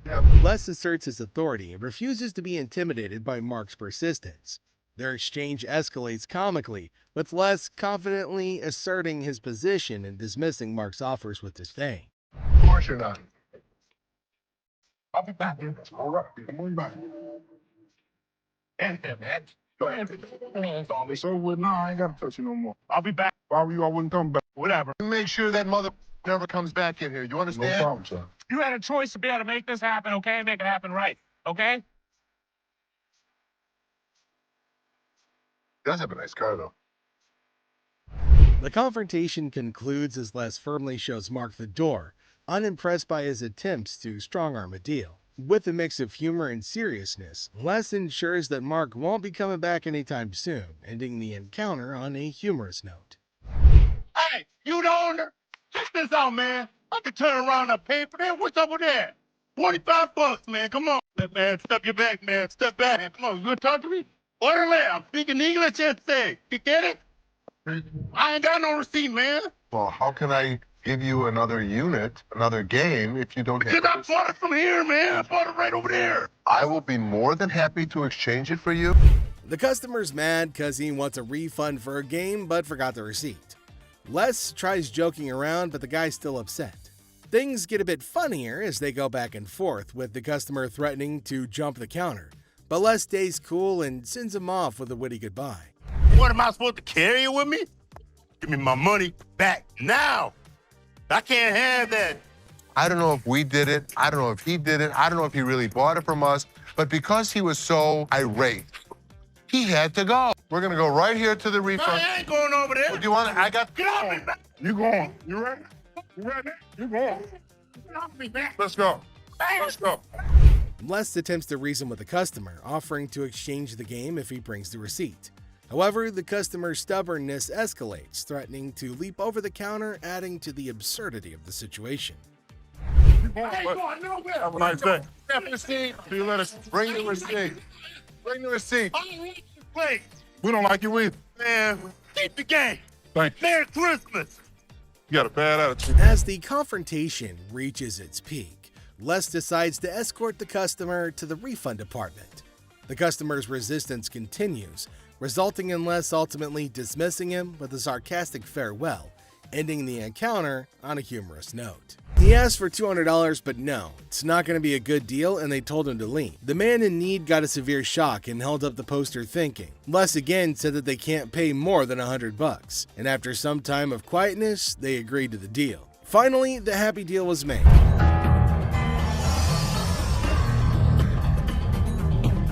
This is the guy? Right there. Here they come again. Les? Hi, how are you? I'm Attorney Kyle McQueen. So there's a man, probably an attorney with two ladies along, coming inside towards Les at a pawn shop. Now, Les knew about it before. He asked for Les, and fortunately, he was at the counter. He asked why they had arrived at the store. He's retained me to represent her in regard to a ring. Okay. My client brought in a $10,000 ring here, and she wants to either collect the remaining money owed to her on the ring or get the ring back. She's got a receipt. Let me explain to you. This is a counterfeit ticket. He said that he came here for the ring, which they bought from these ladies for $10,000, but they didn't pay and gave them the receipt. Now, he put up the receipt and showed it to Les and accused them of cheating and stealing from the women and taking their expensive ring. But Les was cool and controlled his anger. Whoever produced this ticket didn't understand this is the amount of numbers that are here. Okay. Number two is state law mandates that we print the law in a 12-point font. Okay. This is much smaller. That is some bull.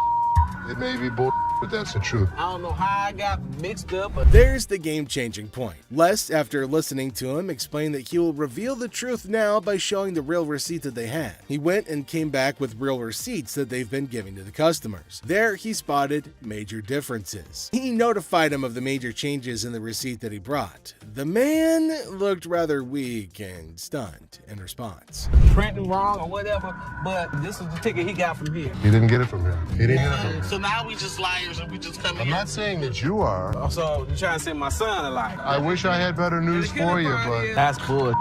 That's bull. The numbers don't match up. The paper stack doesn't match up. This is a fake. Now you side with them. You're not representing us. If I don't get my ring or my money from them, how you gonna get paid? The attorney turned to the women, but oh my god, they're still accusing Les of having given them the wrong receipt and asking the attorney to take the money from Les. The man, being down on himself as you can see, argued with. The man showed the evidence to the ladies and told them that they were having the wrong receipt, but they continued to argue. The ticket, how about that? No, I don't believe that the store gave you this ticket. Nah, well, I don't believe you a real attorney. We ain't got it right. This bull. Somebody better give me my money. he's my attorney. You, him, security. Have a nice day. Nah, you got me, bitch. Sorry, young man. The ladies started harassing both of them and started using personal attacks. They were all arguing amongst themselves. Pretty crazy. The attorney went back as he can't do anything for the ladies. How are you? I'm doing okay. What can I help you with? Either trying to get a loan on it or you guys can buy it. Trying to sell it for maybe like $150. $50. Why is it $50? The certificate and everything is in there. And the bag costs actually way more than that. Well, if you can tell, it's actually stained. Okay. All through here. I'm trying to sell it for $150 or get a loan for $75 instead of the $50. Yeah, I wasn't interested in more than 50. If you know purses, then you know the. As our unsuspecting customer strolls into the kitchen at Chaos, little does she know what's cooking today. Ashley, patiently bracing herself for another round of absurdity, politely inquires about what the customer's looking to offload. The girl, blissfully unaware of the purse's actual value, confidently suggests a price that's almost a steal. It costs way more than that. Okay, but I'm not going to pay you for the amount that you think it's worth because it's stained. This is not one of the newer ones. This is not this season. I know about purses. It was torn. It was stained. It's not even the last season's bag. The thing is old. But you still willing to buy for $50 though, so if it wasn't worth. And now the plot thickens. The lady asserts that if Ashley truly understood purses, she'd gladly accept the offered amount. However, Ashley, standing firm in her claim that the purse is torn and not worth more than $50, creates a hilarious clash of valuation difference. We even say $50. So they didn't say it wasn't worth it. Can I talk to somebody else? I don't want to talk to your pepperoni looking ass. Can I get somebody? My pepperoni looking at. Pepperoni ass? I don't even know what that means. She take a look at her own ass? Can I get somebody else to talk to? It don't even matter. I don't have to talk to you. And I don't talk to you either, so why don't you go home? Leave Can our I talk to store. somebody else? Why do I have to talk to you? Because You I'm the disrespectful. manager. I'm disrespectful and you call me a pepperoni ass? Ugly ass bitch. F you. And it's time to cue the drama. Ashley throws out the bold figure of $50, and it hits the customer like a curveball she wasn't ready for. Feeling the heat, our lady teeters on the edge of diplomacy and blurts out the unforgettable line. She labels Ashley a pepperoni ass and decides that she'd rather chat with anyone but her. Talk about spicing up negotiations. 3 males walked into a pawn shop. One of the suspects stood at the door as a lookout while the other 2 suspects walked directly over to the display cases. So, like, these 3 guys roll into the pawn shop, just casually strolling in. The other 2 guys, they head straight to the fancy display cases. It's all got suspicious vibes. And then, bam! One of them whips out a sledgehammer and starts smashing the glass. Things are starting to get pretty wild. At some point, a customer from the place is seen leaving calmly while the lookout tells her to hurry up. The suspects appeared to be wearing heavy-duty gloves in order. At one moment, a person from the shop strolls out all calm, and someone's keeping an eye on her, urging her to speed up. The people thought to be involved seem to have on these tough gloves, maybe so they don't get any cuts. Not to get cut while removing the glass from the cases. Both suspects placed the jewelry and many other valuables in the bags. So when they took off the glass from the cases, both of them put the jewelry and lots of other valuable stuff into bags. After that, they hightailed it out of the store in a black Mercury Marquis. Case at? Where the case at? Where is it at? Where he put them on? The guy storms into the pawn shop all worked up and starts shouting about a missing case. He's demanding to know where it is, and he appears to be accusing the staff of removing. The feeling of stress in the air is increasing, and it's obvious that something is wrong. Not take gangs, take your wives, my damage too. That's the way it came in like the kids. You gonna act like I ain't got no sense? He's accusing us of taking games out of his unit. Look at the ticket. It never said with game. The atmosphere gets even more intense as the guy accuses the pawn shop of messing with his games. Les, the cool guy at the pawn shop, stands his ground. The customer's getting more agitated, making accusations and even talking about blowing up the place, which is just adding to the chaos. At that point, man, you can get your arms up off belly and none of your body parts on you, bro. After all the stress I have, the last thing I need is a customer causing a scene. Despite the escalating situation, Les stays calm. He tries to talk sense into the upset customer, especially with a big event coming up the next day. I know how to walk. I ain't illiterate because I ain't part of the week, and y'all motherfuckers in my minute only put them motherfucking games in there. And you wasn't even standing there when I positive. Somebody need to blow this place up. It's time to go, sir. You ain't gonna get my weed off. I'm not. Let go.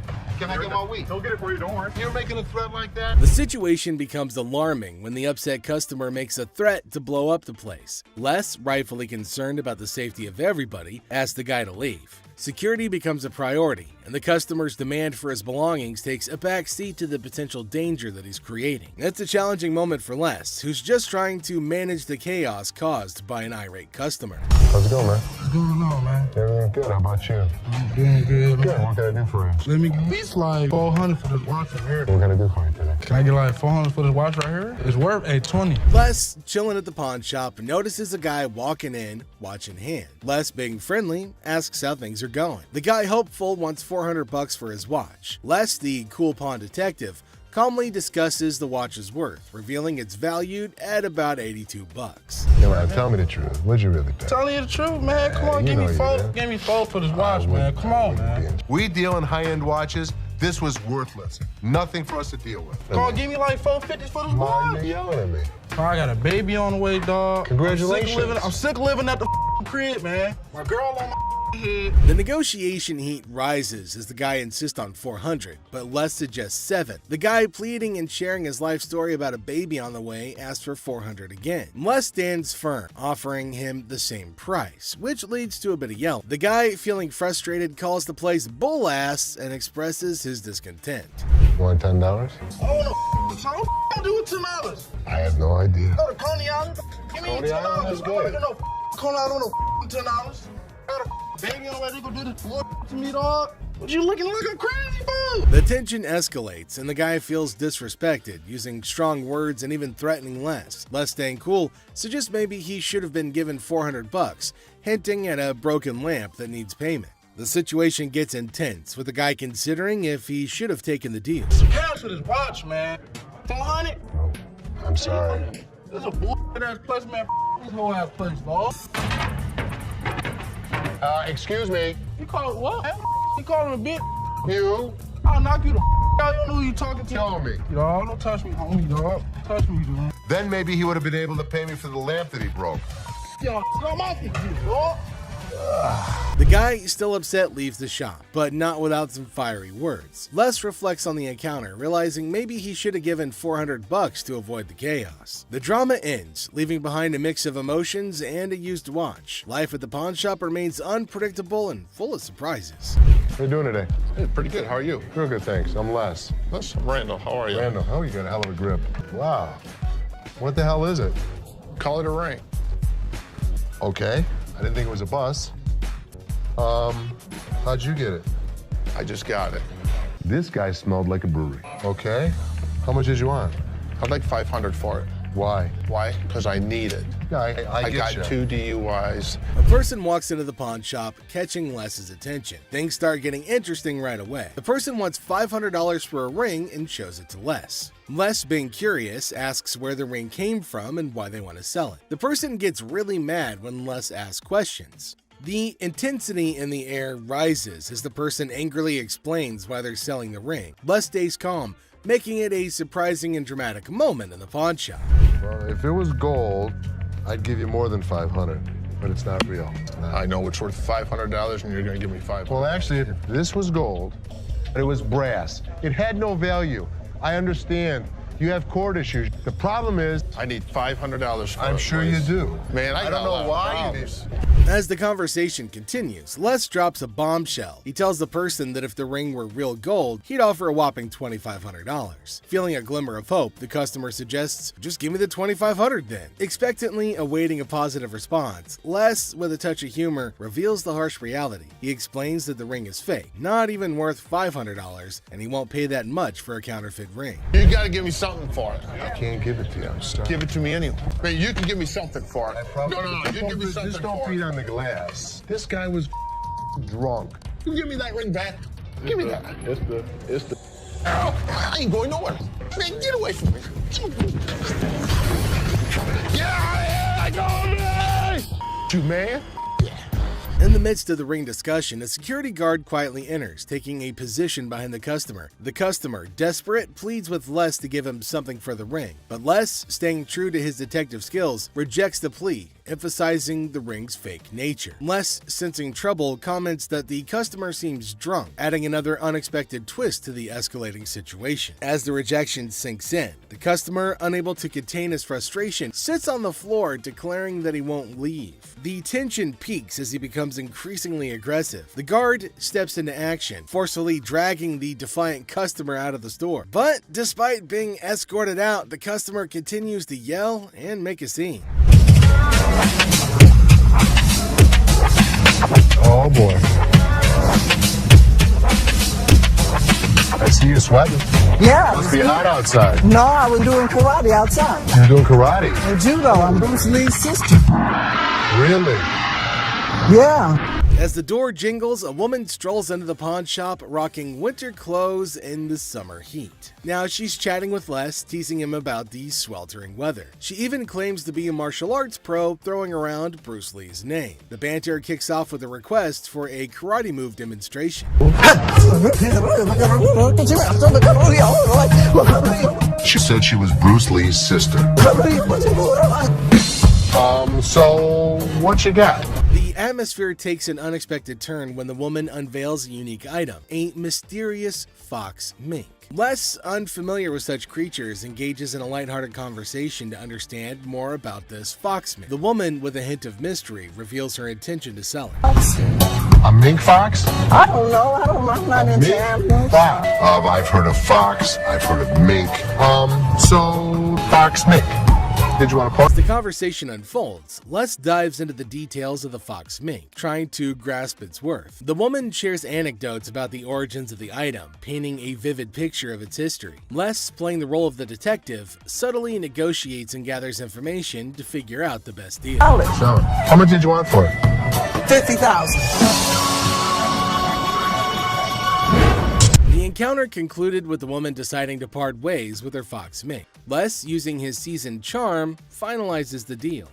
The quirky tale of the winter-dressed woman and her unique pawned item adds an unexpected twist to the usual pawn shop routine, leaving both parties with a memorable experience. Woman comes in to sell me a high-end bottle of liquor. Ma'am, I'm Is that what you're saying? You have no respect. When you want to take a they're person when they die, fit the liquor inside the bottle. and anytime you're going to belittle a person. Ma'am, I didn't belittle you. As the door chimes, the woman confidently walks in, clutching an empty liquor bottle. She aims for a bold move, attempting to pawn the bottle for a cool $100. Les, with his discerning eye, swiftly rejects the proposal, explaining that a filled bottle would fetch a better price. The woman, not thrilled with the response, raises her voice, demanding respect and expressing her discontent. I'll give you $100. It's not worth more than $100. Especially when you say I wouldn't give you $100. Don't you ever walk up to my Baby, dad. hey, baby, don't point your finger. Life after this, Ma'am. don't you dare ever Ma'am, come in you here are again. in my face. I don't care you're in my dad's store, and don't you ever think about coming in here You know again. what? Turn your ass around, badass out the door now. Nowhere, Ashley steps up like a superhero. Now, she doesn't just cool things down, she straight up shuts the woman down. With confidence, Ashley tells her to leave and never come back. Suddenly, the chaos turns into quiet thanks to Ashley's quick and firm action. Son of a bitch. Where the hell is he? Rich! He's on the floor. People are waiting to pay us for their merchandise. He's not there. We're losing money. I'd had Rich's back. In the heart of the pawn shop, Les faces a moment of frustration and disbelief. The absence of Rich, a trusted ally for over 2 decades, leaves Les feeling betrayed. The urgency of customers waiting to make payments adds to the tension, and the weight of loyalty becomes a central theme in this unexpected turn of events. Since the first day he came here, over 20 years ago. I feel betrayed. Didn't I just have an employee meeting to tell everybody that they need to step up on their game? I'm watching you and Bobby J talk to these 2 girls. You're out there trying to sweet talk them, trying to bullshit with them. I'm looking for you in layaway. Where the hell are you? I gotta sit in layaway all day long and just wait for something to happen? As the minutes tick away, the atmosphere inside the pawn shop grows more intense. Les reflects on his long-standing support for Rich, highlighting his sense of loyalty that spans a quarter century. He recalls a recent employee meeting where he emphasized the need for everyone to step up their game. Disappointment and frustration seep into his words as he confronts the situation, a pawn shop mystery intertwined with personal and professional loyalties. I'm watching you and Bobby J talk to these 2 girls. They're out there trying to sell their jewelry. You're out there trying to sweet talk them, trying to bullshit with them. They end up walking out the front door. You put me in a position that you were the next to go. In this pivotal moment, Les delivers a stern warning to a fellow employee, Bobby J. The scene unfolds with Les observing interactions and attempts at sweet-talking customers. The threat of termination looms as he recounts the consequences of letting down the team. The dialogue underscores the severity of the situation and the potential impact on job security. Tension rises as Les grapples with the repercussions of the unfolding events. Rich, I'm out. Tell your dad to off. You up your job.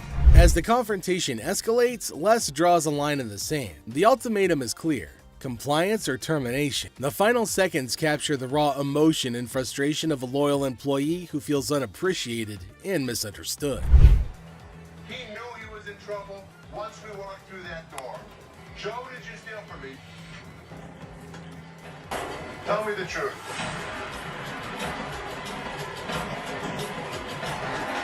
Inside the pawn shop, a sense of trouble looms as the head of security, Joe, faces a difficult moment. The air is heavy with anticipation as accusations are laid out. In a tense exchange, the truth emerges when Joe admits to stealing. The weight of the admission sets the stage for the unraveling of a trusted employee's actions.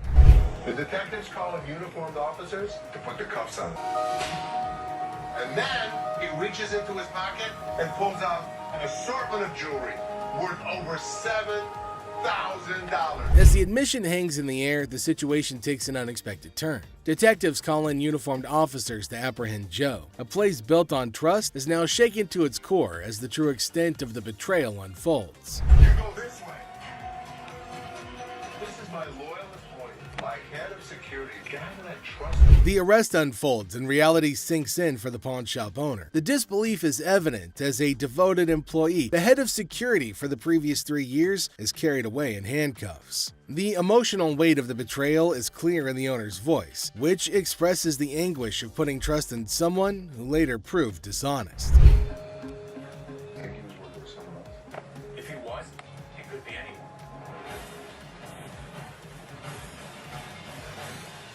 As the scene unfolds, questions linger in the air. The owner ponders the possibility of Joe working with someone else, leaving the situation shrouded in uncertainty. The aftermath of the betrayal raises concerns about potential accomplices and adds another layer to the unfolding drama. The final seconds leave the audience in suspense, contemplating the true extent of the security guard's actions. Okay, am I? I'm talking to you. Come on. This lady got so irate because she wanted to be next in line. She wanted to be first. She felt that she was the most important out of every customer. You're next in line, so let me be right with you. Okay, well, come on. It doesn't matter. What the are you? You're not the police. I can talk to whoever I want to talk to. What are you going to do? You already know. In the opening scene, Ashley is at the counter with a lengthy line of customers. A sudden disruption occurs when a black woman attempts to cut in front of everybody else. Ashley confronts her, asking, "What are you doing?" The woman becomes upset, but Ashley firmly asserts, "You can't do that stuff here." Goodbye. Come back here. Let's talk right now. Take the receipt. What would you like to do with it, ma'am? I want to pay. Well, you have to go to those windows. I'm not, no. I come to this line any other time. Not at this window. It's Okay, well, I'm not going to stand in the line. in the wrong line. Get in the other line. And I'm not going to get in another line. I'm going to walk straight up to the damn window. We won't take you. The woman continued standing in line at the counter. Les approached her, inquiring about the situation. She explained that she wanted to pay, but refused to move to the next window. Les informed her that in the pawn shop, crossing others in line isn't allowed, emphasizing the importance of waiting your turn. Here of you. Well, y'all just told me to. See this lady here? All the other customers. Okay, and I always come to this line. I'm sorry. You have to stand in the other line. Okay, well, I'll be back before y'all close. You can do whatever you want in this line. She can't. Can't wait your turn. We'll be back later. Following the interaction, the woman eventually complied and moved to another window. Les, taking action, instructed the workers at that window not to accept their payment. He firmly directed the woman to wait in line like the other customers, reinforcing the shop's policy on fair and orderly transactions. Thank you, sir. We appreciate it. Thank you. Thank you. Thank you. Yeah, jackass. Take your Bitch. Take Yeah, that's you. and get it to You. Yeah, make me. We don't, Sir, we don't want please. this. You can take this stuff. Sir, and sir, put it where listen. the sun don't shine. Listen. I don't know what the problem was. As the interaction begins, the customer expresses gratitude, but the tone takes an unexpected turn. Tensions rise as the customer's language becomes confrontational. The shopkeeper, addressing the situation calmly, refuses to tolerate mistreatment. The dynamics shift from appreciation to conflict, showcasing the challenges of customer service in a brief yet intense moment. Came in here, tried to spend my money is what I did. That's what I did. Okay. And come instead of trying to come in here, I'm not even talking to you. I need a liver transplant. Why? Seriously? They didn't even look at these cards. Sour Patch Kids. The narrative unfolds with the arrival of another customer, visibly intoxicated. The shopkeeper navigates the encounter with a mix of tolerance and assertiveness. The customer attempts to engage in banter, revealing signs of alcohol influence. The shopkeeper, unswayed, maintains composure and subtly addresses the situation, highlighting the challenges of dealing with individuals under the influence. I'm not even out here trying to get this $30. Not bang on my. 50 for that. Jeff, take him out, please. This better not put in damn card.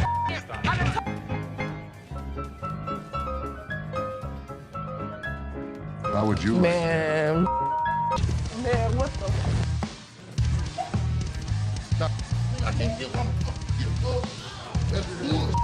In this segment, a discussion ensues about cards and a potential liver transplant.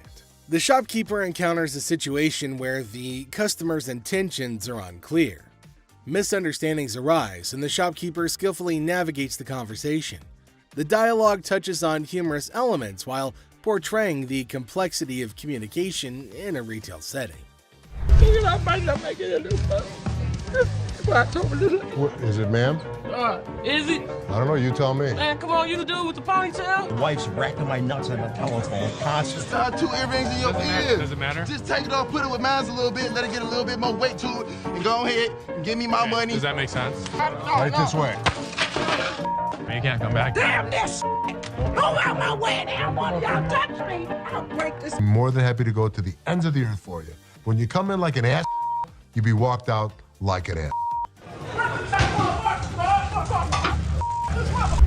The scene takes a surprising turn as the atmosphere shifts. The shopkeeper reassures the customers that, despite challenges, the store is dedicated to going the extra mile for them. The encounter, starting with tension, concludes with an assurance of excellent service. This final part encapsulates the roller coaster of emotions within a brief time frame, showcasing the highs and lows of customer interactions. Need some help today? Man, how you doing, brother? What's the deal on this TV here? This TV right here is $400. $400? Yeah. I was in here 2 weeks ago, sold you this mother for $90. Now you're gonna ask me $400 for it, man? In the electronics section of the store, a customer named Robert engages in a conversation about a TV with the store employee. The casual tone sets the stage for what seems like a routine interaction.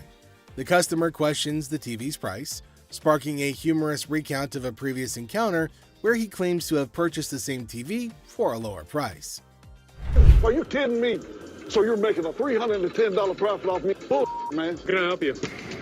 Who are you, man?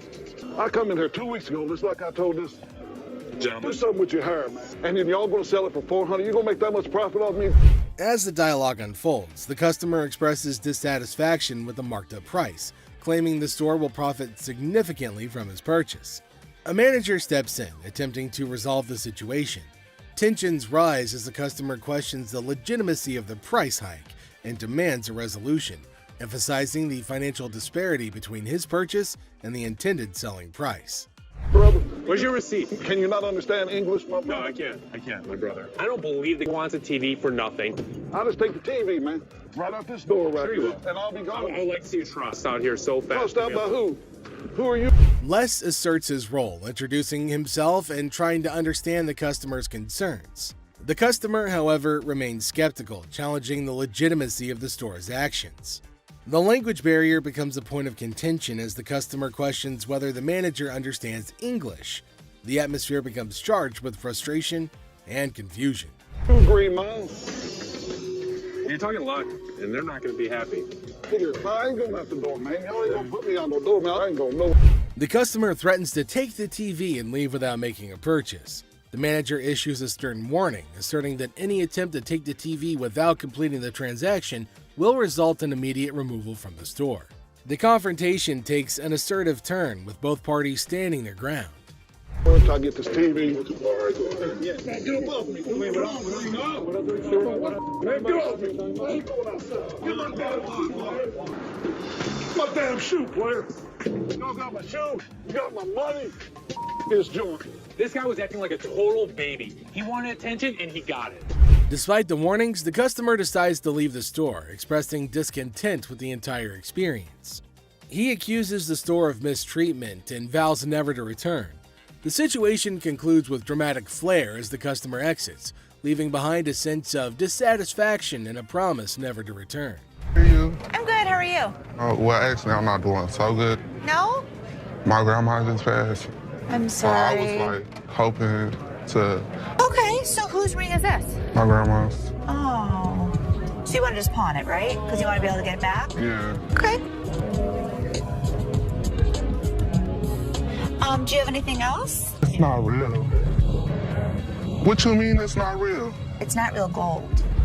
A guy comes in feeling sad and asks Ashley to pawn his grandma's ring, explaining that she passed away and it's all he has. When Ashley checks the ring, she gently says it's not real. Concerned, she asks if he's got anything else, wanting to help him in a simple way. You saying that basically y'all sit up here and waste my time talking to you? You don't waste your time. If you have a TV, you can pawn your TV.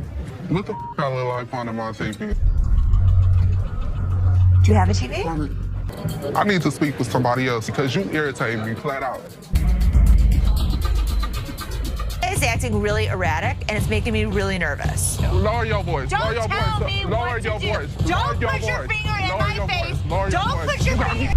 Ashley breaks the news that the ring isn't real. The person gets upset, saying it's not fake. Ashley suggests pawning a TV instead, but he questions why he should.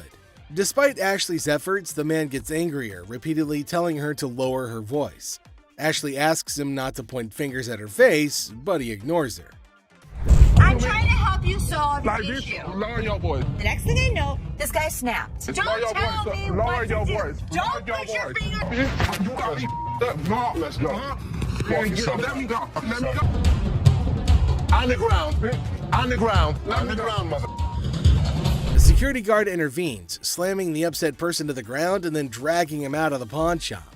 The situation escalates and the guard takes decisive action to maintain order. Next up, we've got this episode where a heavily muscled individual made his way over to meet Les to complaining about equipment he got from the store that got busted. Somebody bought this. This piece of junk I bought in here just a couple days ago don't work now. It's broken. What is it? Little ab lounger I bought here, man. Workout. In the midst of the pawn shop's hustle, a burly customer approaches Les with a complaint. He's upset about a busted piece of exercise equipment, an AV lounger purchased just days ago. Les, sticking to the store policy, explains that they can only provide an exchange, not a cash refund. Tensions rise as the customer vehemently rejects the idea of an exchange, demanding his money back. They can only hand over another item in place of the faulty one. If you had the receipt, I could give you an exchange. I could give you something. I don't want an exchange because it's probably going to be some again. How about you just get my money? As the disagreement escalates, the customer insists on a cash refund, dismissing the option of another item. Les faces a dilemma, stuck between policy and customer satisfaction. The clash intensifies as the customer becomes forceful in his demand for a monetary refund, setting the stage for a heated confrontation. Les could match him word for word without fear. Better be some money. Or what? Or what? There's going to be a problem. How about What that? kind of... Les, accompanied by his trusty companion Byron the Snuggle Bear, stands his ground. The customer challenges Les with threats of problems if he doesn't comply. Unfazed, Les maintains his position, asserting that the store's policy is non-negotiable. The heir becomes charged with confrontation as both parties refuse to back down. I don't need food. As things got super heated between Les and the customer, Byron tried to step in to calm the man down. As the situation reaches a boiling point, Les and the customer engage in a verbal showdown. The customer grows increasingly forceful and Les warns against physical contact. Byron attempts to mediate and calm the customer, but his intervention takes an unexpected turn, adding a new layer of tension to the already heated exchange. Really? The confrontation takes a risky turn when the customer, ignoring Les's warnings, attempts physical contact. Byron, in a misguided attempt to intervene, escalates the situation further. Les stands firm, refusing to be intimidated while tensions continue to rise. Les questions a man's marriage. Les uses a customer's words against her. There's trouble in the office, but Les reminds Seth that he's the boss. Les kicks off the day questioning a man's marriage, using customers' words against her. Trouble brews in the office, but Les asserts his authority as the boss, teaching a disrespectful man a memorable lesson. Les shows that he's not just a pawnbroker, baby. He's a boss in control. Here are savage Les Gold moments. It looks like Les is more interested in this man's marriage than his business. Les woke up this morning with the urge to roast someone, and of all the people he could roast, he picked this guy. Things take an unexpected turn. Now, in a surprising twist, Les dives into the man's marriage, leaving everybody shocked. Les humorously challenges the man's absurd scenario, roasting him in a way that only Les can. The man's attempt to buy an anniversary present with his wife's jewelry backfires, adding a touch of humor to the pawn shop drama. You get a watch for my wife's anniversary? Oh, it's not your anniversary too? Well, yeah, it is mine too. How many years you been together? 25 years. Oh, okay. How many good ones? So how did you get these? Well, we were going through some of her jewelry. She said this belonged to my grandma. They're not real. Les posts a customer's watch request, questioning the authenticity of the jewelry. Unfazed, Les detects the fake and confronts the customer's peculiar anniversary gift plan. The customer tries to defend himself, but Les, in his signature style, keeps it real and uncovers the truth behind the fake jewelry. And hold on a second. How come the old man wants to buy his wife an anniversary present with her own jewelry? That is one hell of a ridiculous scenario. What this man could have done at this moment is leave. But nope, some of these customers love to start drama. This is older than both of us. It probably is. But it was fake when it was made, and it's still fake. Les faces a customer who crosses the line, insulting his family. For the first time, Les takes matters into his own hands, delivering a stern warning. The tension rises as Les draws the line, showcasing a side of him that won't tolerate disrespect towards his loved ones. Yeah? Okay, I've seen your wife. Listen, mother, there's two things you don't talk about. What's that? My wife and my family. Oh, so here's the deal. For a moment, we thought... Two of you? Here's the deal. Get out of here, two of you. I'll hurt you guys so bad. Sure you will. Better get in the front. Sure you will. In a final showdown, Les lays down the law. With no patience left, he kicks the disrespectful customers out, warning them of dire consequences if they return.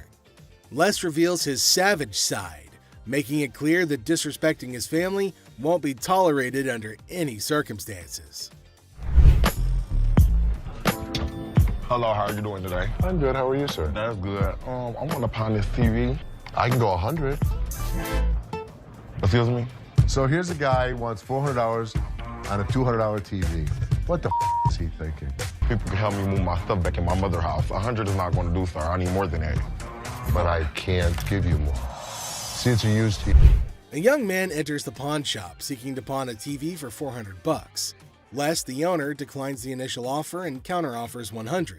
The guy, explaining his need to move back to his mom's house, expresses that $100 won't be sufficient for his situation. You know, I have to get away. You see this? He did this last night. What did he do to you last night? He beat me up last night. You clearly don't see that. See, you know what? You about to cause me to lose my mother temper. I try to give him the benefit of the doubt. I thought he had nice skin. He didn't have any bruises on him. I don't need to call security. You don't need to call them. What The guy made up a story about daily abuse from his roommate, seeking empathy to pawn the TV for his escape. Les remained skeptical, noting the absence of visible bruises, praising the boy's clear skin.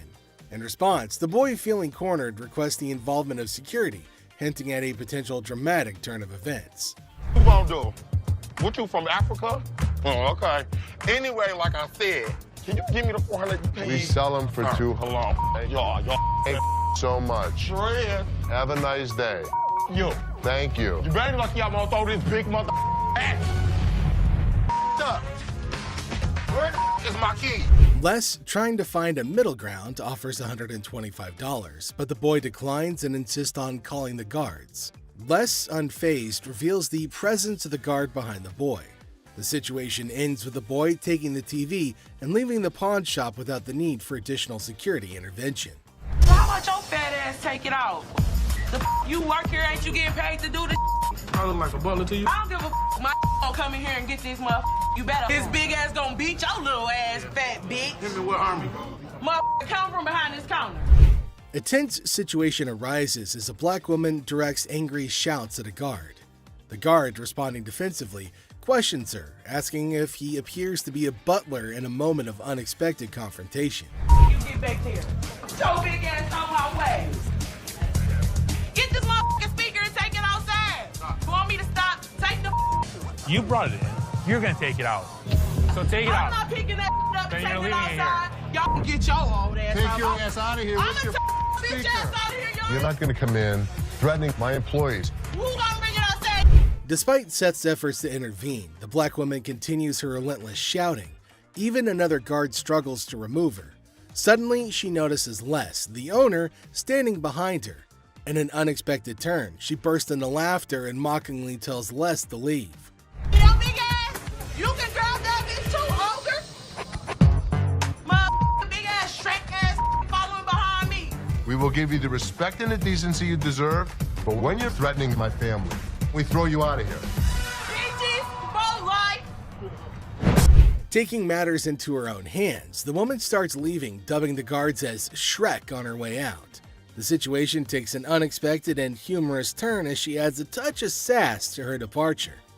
Let's take a look at it. All right. I'm here with my man, and we got in a big argument, and he left me, so I need to He get back left you home. here? To Hawaii. Oh, really? Where about? Honolulu. Oh, okay. Got a ride from my cousin, so you gotta hurry up.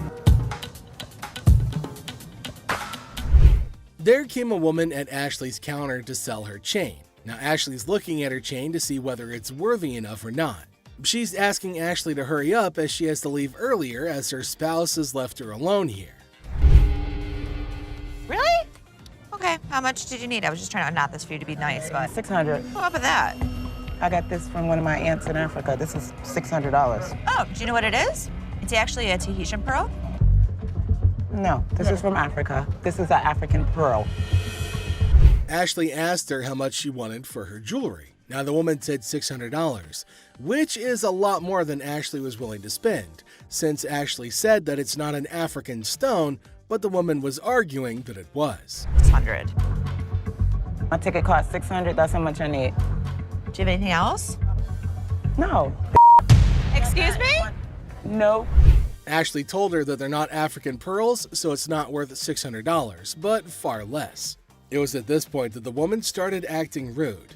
Ashley got shocked at her stupidity and rude behavior. Eventually, she started behaving really bad as Ashley got angrier. What's gonna happen next? 600 or not? You can't get 600 on this. Okay. And also, don't call me a bitch. So you mean to tell me that this ain't worth a mother thing? That's not what I said. It could be worth something. Okay, can I get $5.99? No. Some kind of problem? Okay. Exactly. Can I get $600 No, or you not? can't get anything. Okay, can I You get can't talk to her like this. You can't $5.98? get... Oh, I can left you now. Bitch, you don't know what I'm not leaving no mother place. Yes, you are. Oh, no, I ain't. Oh, yes, What? you are. What are you gonna do? I'll kiss my... Honey, you don't have that kind of money. All right, you. All of y'all. Bitch. If you want some help, talk to us like a human being. I'm leaving. Aloha. Who the they think they is? Them. Which then caused the more security guards to get her out of the shop. But she kept on yelling. The lady would not stop with the screaming and the shouting. Some jewelry for my daughter. Her birthday's in like 2 weeks. For sure. How old is she gonna be? She's gonna be 12. She's gonna be 12. Yep. Do you want a Kleenex? I've got allergies, man. I itch like super bad. I'm not picking it, I promise. Okay. We have a heart one. It's really pretty. Can I see it? There came a man to Ashley asking for something to buy for his daughter. Now, he inferred that she's about 12 years old and he wants something interesting for her. But he's constantly picking his nose, which was making Ashley cringe. He's not stopping from doing such cryptic things, but he's constantly doing it in public.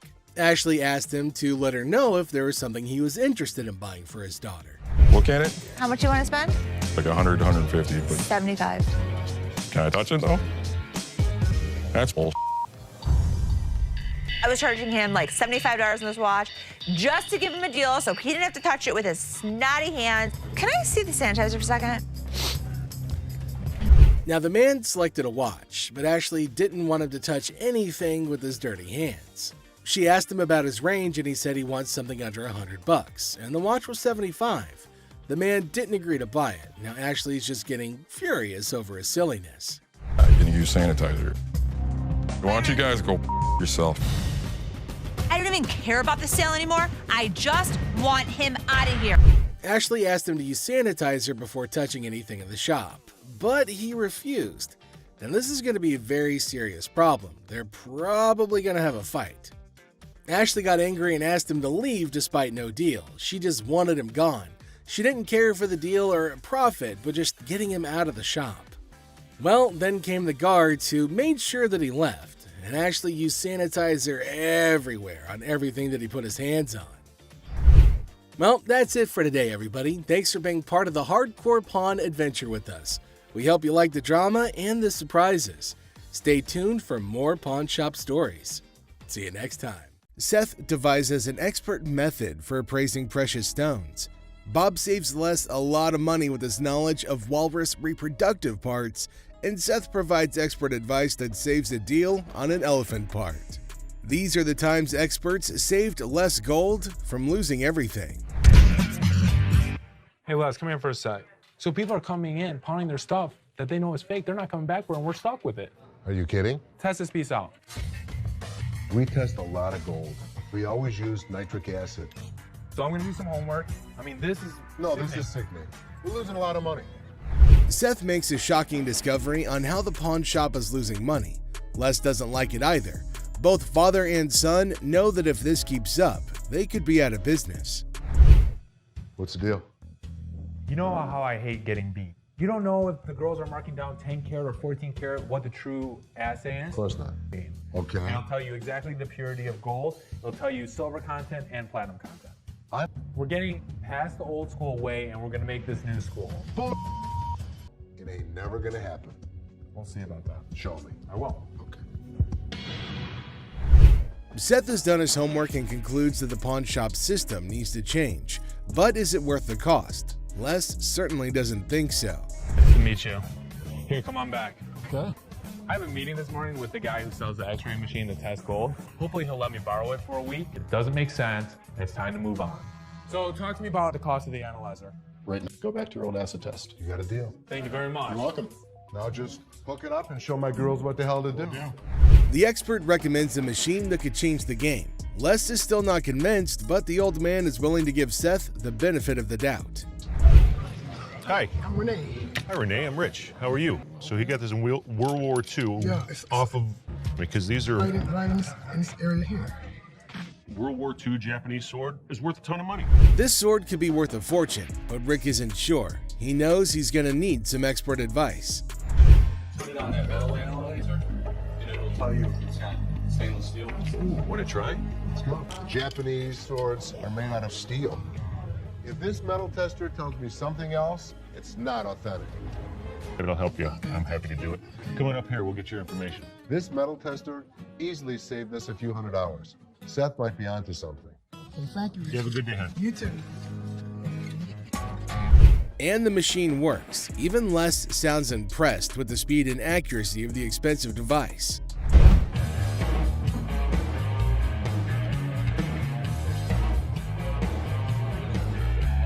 So was I right? You know, sometimes I have to admit, you made the right call. Okay. Good work. Good work. Keep it up. Les doesn't mind losing a bet to his kids, especially if it earns him more money. I'm here to sell my collectible Amazing Fancies issue, and it's 24 karat gold and sterling silver, and it's Stan Lee's autograph as well. This is all original casing and stuff. There's only been like 1 or 2 that's been sold since like 2003. So I don't want it, because it doesn't match anything I have at our apartment. Can we talk about this woman though for a minute? Why would you be in this relationship? I don't want to take this from this guy. Bobby J, enough. A guy brings in a really interesting piece to the store at the behest of his controlling girlfriend. Ashley only wants to focus on business, but Bobby J is quite bothered about the customer's relationship. Unfortunately, it's not 24 karat gold. Oh, it's not? It's plated, which decreases the value a lot. Let me ask you this. What else have you had to get rid of? Nothing. No, it's the only reason. The kid's miserable. He's scared to death to say anything. We should have helped him. You can't have this. You can't do that. Would you ever do that to somebody? Can you just go over there and finish what you were doing before? I can have an opinion about something. You can, and enough's enough. Thank you. The gold gun that Les bought from the expert comes in and saves the pawn shop more money. However, Bobby J's only concerned about saving the customer from his girlfriend. Mike. Scott. Scott. How you doing So today? tell us a little bit about your... 1958 Perilla Greyhound. Most scooters use stamped wheels, where these are spoked wheels. Kind of blends between a motorcycle and a scooter. The rarity of the bike, there's only known to be about a dozen in the country. Of this particular brand? This model. So, realistic. Best deal. Tell me what you can do. Give me 1 minute. The customer walks in to sell a vintage motorcycle. The motorcycle is nice enough to catch Les's interest, but the price makes Les second guess. A 58 Perilla motor scooter.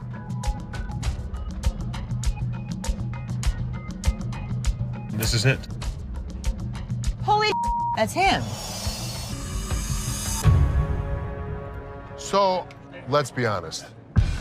How much were you asking for it online? I was started out at 25. And then what were we gonna do, raise it? This guy is trying to screw me. How can you get more if you have it online for $2,500? I took it off because nobody wanted to buy it. It's there. Yeah, don't bull us. No, it's not the bull. Les and Ashley don't appreciate this customer's attempt to play a fast one on them. I was ready to make a deal. But your dishonesty just pisses me off. Don't come in lying to me and telling me that you got it out there for $4 grand and you're selling it already for $2,500. Next time you try to sell something, don't lie to somebody you're trying to sell it to. Tell people the truth. It'll get you farther. Yeah. Don't come in bull me. Do you think we've become what we are today because I'm stupid? Good work. Thanks to Les as expert, there's gonna be no deal between Les and the scooter owner.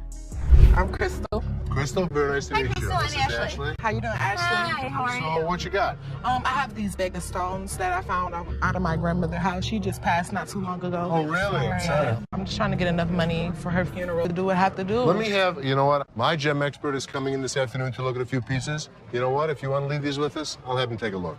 What the hell is my dad doing? He's getting this lady's hopes up for nothing. I'm going to show it to Bob. He'll make the final call. It's a waste of time, Dad. You'll see. Les believes that the stones might be profitable. However, Ashley thinks it's a waste of time and that it gives the seller false hope. Who do you think is right?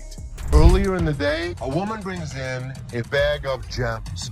And to us, they look just like crystals. But I have a gem expert, Bob. I'm going to have Bob check them out. So this woman with these stones is coming back. Okay. Do me a favor.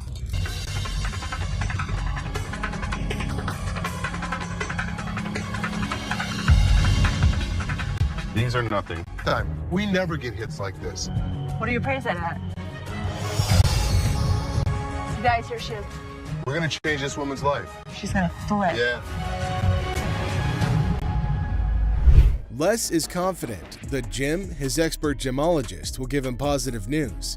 This time, Les's instincts are right on the money. You're going to change her life. This could change her life right here. Okay, here we go. Oh my God. So, you're in hard times right now, right? I don't even know how to break this news. $10,000. Oh my God, are you serious? Congratulations. Thank you. Thank you. Thank you. All right. My God, guess what? They just gave me $10,000 for grandma jewels. Yes, I'm so serious. I'm glad I came up here today. The woman gets more than she expected, but if Les gave her $10,000, just imagine how much he would make for the precious gem. These are walrus peni. Walrus. Penises. Why? I'm pretty sure I'm right in line with what you can find on the internet. $600 each for those, and $600 for them. There is no way I would take less than $500 for those a piece. Correct. Just wouldn't do it. Let me just go look. Two customers come in with some of the weirdest items you'll ever see on the show. Les has to take a second to understand what he's dealing with. Yeah, you're 100% right. How the hell did you know about that? Holy Bob. He's really proficient in anything that's hard. Yeah, I mean, this is it. My guy knows about these things. Right. Make us an offer. Thank you so much. Thanks for coming in. Bob is an expert on all sorts of things, including the reproductive parts of a male walrus, for some reason. The expert really saved Les a lot of money with his odd knowledge. Skull of an elephant. Really? It's very unusual. It's very unusual. How did you get it? My best friend had it, passed away, and I inherited this one. It's where the tusks were. I understand that. It came from Africa? Yeah, right. Well, I So- can promise you nobody's ever brought in an elephant skull, ever. That I can Little tell you. unique. How about 500? Nope. 500, I'll take it back. Throw it in my family room, even though my wife don't want it there. How about 12? How about 5,000? That's as low as I'm gonna go. It's definitely elephant season for Les, but will he be inclined to own this piece of an African elephant? Let me talk to my elephant expert. Africans are more expensive than the Asian ones. Africans are. So you don't really want to lug it back home, do you? No, I don't. So 600, 700. I believe he'll put it in his own personal collection. It'll have a decent home. You are. Thank you. 51, 2, 3, 4, 5, 6, and 7. Thank you. Thank you. Les consults with his expert, and then he uses that advice to close down a good deal for the pawn shop. Ashley, the deal expert, finds a customer with a car seat missing its base. Can Ashley make a deal, or will it turn into a funny situation? Ashley faces a funny moment. A customer wanted a Chilla scarf, but it's really just a bunny. Get ready for a wild time. So in walks this dude looking like he just stepped out of a heavy metal concert. Tattoos everywhere, face carved up like he had a disagreement with a razor blade. He's all like, "Hey, call me the devil." Seriously? Who does that? But hey, anyway, nice to meet you, Lucifer. Then he drops this bombshell. He's 2,500 years old. Seth's like, dude, you got me beat. Finally, someone older than my dad.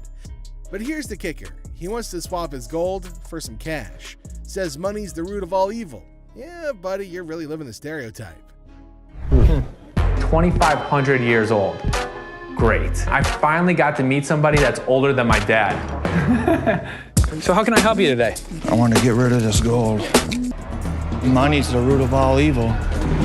This guy might take the cake for the weirdest guy that has ever walked through the store. How much you want? I could have gotten $650 for this stuff if I melted it down and sold it to my refinery. How about $500? Can't do it. It's $50 profit in this thing. So they're haggling. Seth offers $650, he wants $610, and they're dancing around like it's a satanic tango. But alas, the devil doesn't always get what he wants. Cue the sad violin. I guess we don't have a deal. So there Seth is, trying to make a deal with the devil, and he's all like, I want cash for my gold, and Seth's thinking, sure buddy, let me just grab my holy water. But seriously, with the negotiation, Seth offers him $650, he wants $610, and they're doing the demonic dance of the dollars. But in the end, no dice. No deal with the Prince of Darkness today, folks. Sorry, Satan. Maybe next time, bring a better pitchfork. Hi. Hi, I'm Ashley. I'm Nana. Nana. I called up here and I got an estimate price, and they told me that I could get $400 for these. You called up here and got an estimated price. Who'd you talk to? Nicole? Nicole. Over the phone? Yes, ma'am. But we don't see them over the phone. She is lying. Can I see your merchandise? You need to come in, you need to evaluate your earrings, we need to test them. Ashley introduces herself in a bubbly tone. Now Nana barges in, claiming that she was promised $400 for her 3-carat diamond earrings. She accuses Nicole of lying about the offer. Ashley calmly explains they need to evaluate the earrings in person. Nana demands $400 but gets offered $185 instead, triggering her outrage. Where Nikki at? Nikki. Nicole. Well, which is it, Nicole or Nikki? Listen, it's real diamonds. All I know is I need my $400. All right. So what you're saying is you're not gonna give me that $400, right? No, I'm not. And you're not gonna come in here demanding money from me. Nana insists on the $400, but Ashley stands her ground. Nana's frustration peaks and she frantically searches for Nikki, accusing everybody of disrespect. Chaos ensues as Nana's volume rises, demanding her mother money. Ashley remains composed, but Nana's confusion and persistence escalate the situation. I am because that's what I called for. And they told me that they was gonna give me $400. Now where the is Nikki at? Where the is Nikki at? Nikki! What? No, Nikki! Where this bitch at? She all of a sudden darted away from me, started screaming for Nikki. It was like a bat out of hell. Where this bitch? I don't need nobody to escort me out this bitch. Oh, y'all. Okay, have a good day. And kiss my ass. Keep walking. Bye. Nana. You bitch.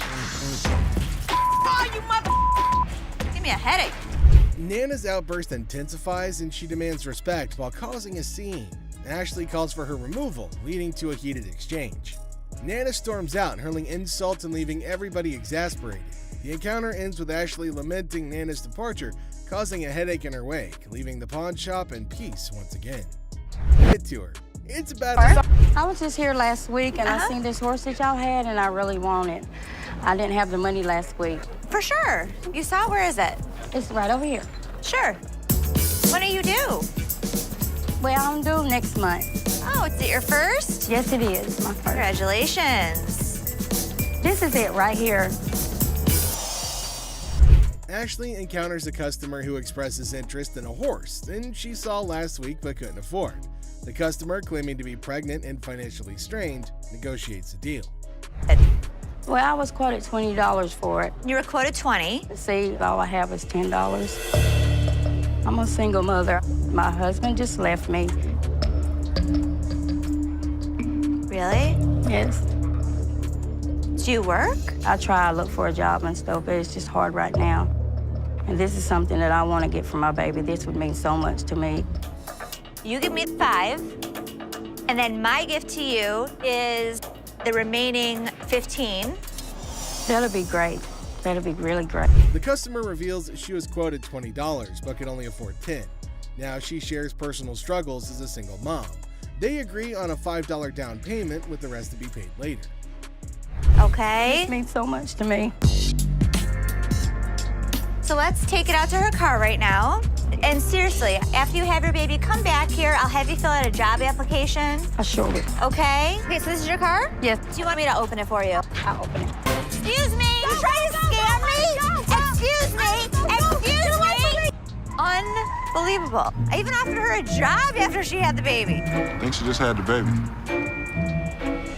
As Ashley assists the customer to her car, the customer accuses her of scamming Ashley, bewildered by the accusation, and even offered her a job.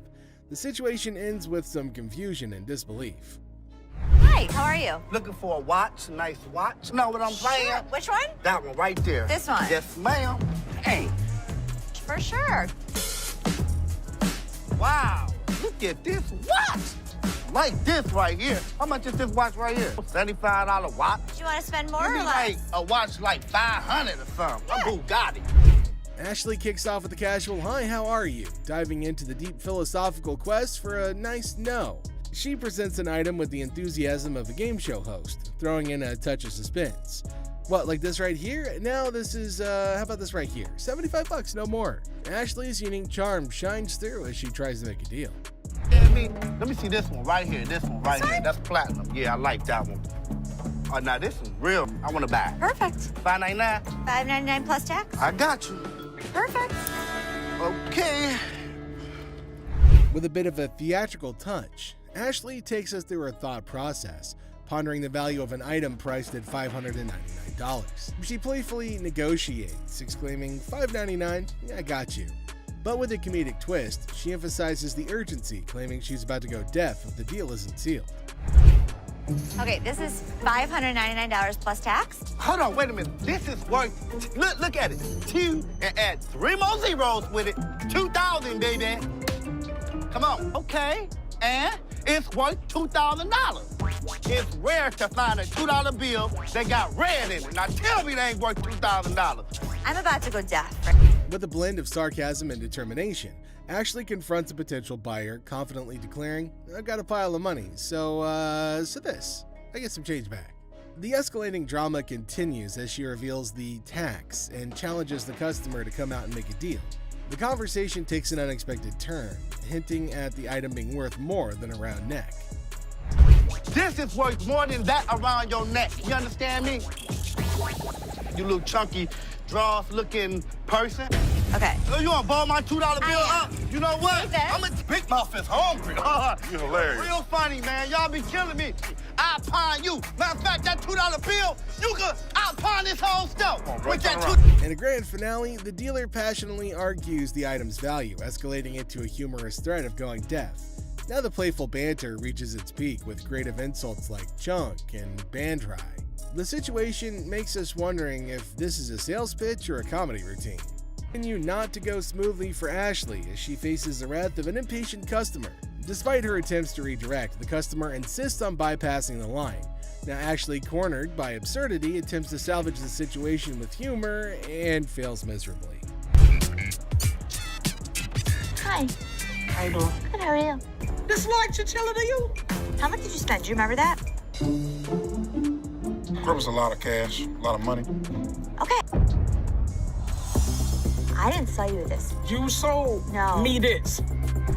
Ashley faces a furious customer. The customer, seeking a chilla scarf, discovers that he's been bamboozled with the bunny instead of the luxurious chinchilla that he desired. Grip, it's not a handshake, it's a ton of cash. Do you have your receipt? I don't have a receipt.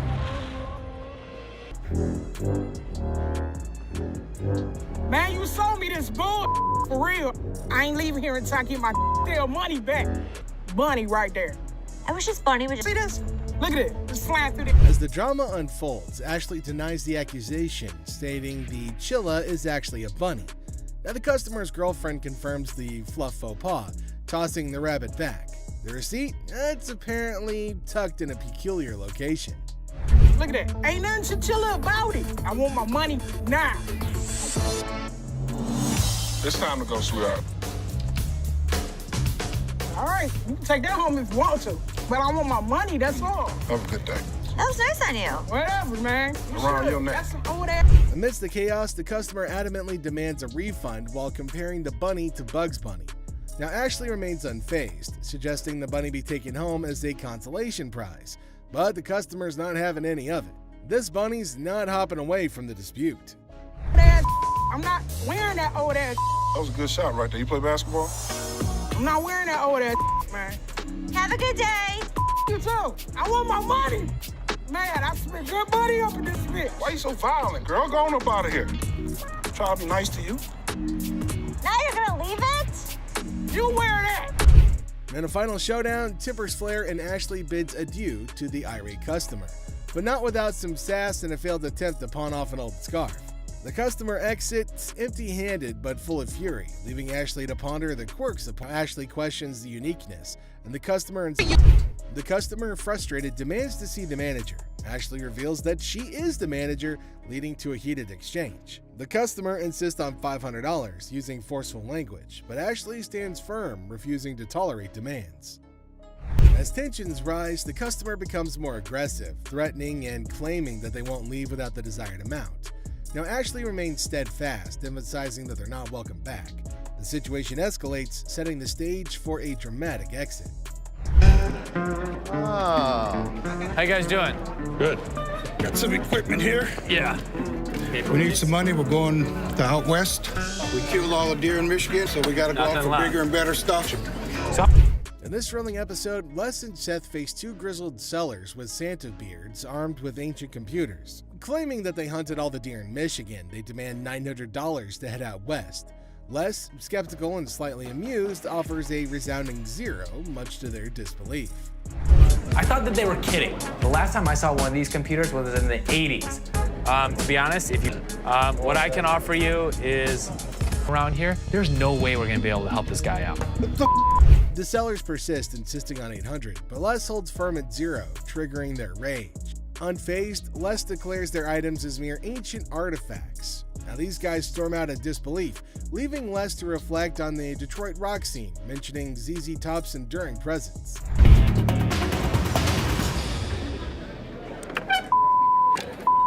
Have a good day. So much. You too. You know, I couldn't. ZZ Top is still in Detroit. In an unexpected twist, an irate man drops and breaks an item. Tipper's Flair and Les kicks him out, declaring, "Get your ass out of here."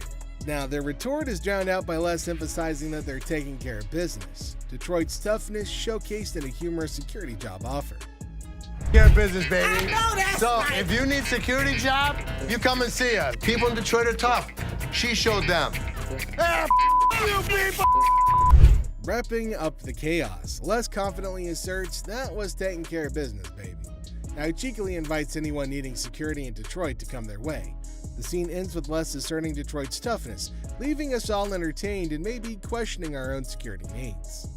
The seller aims high at $150, but Les offers a mere $10. The seller demands to see the manager, mistaking another employee for one.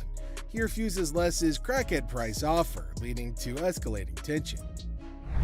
I can go $10. $10. $10, yeah.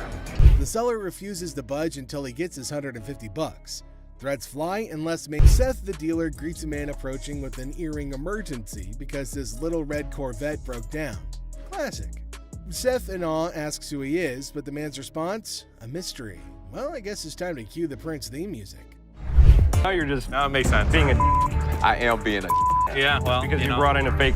The truth hits hard like a guitar riff. It's an imitation earring. Seth throws some shade, calling it imitation Prince.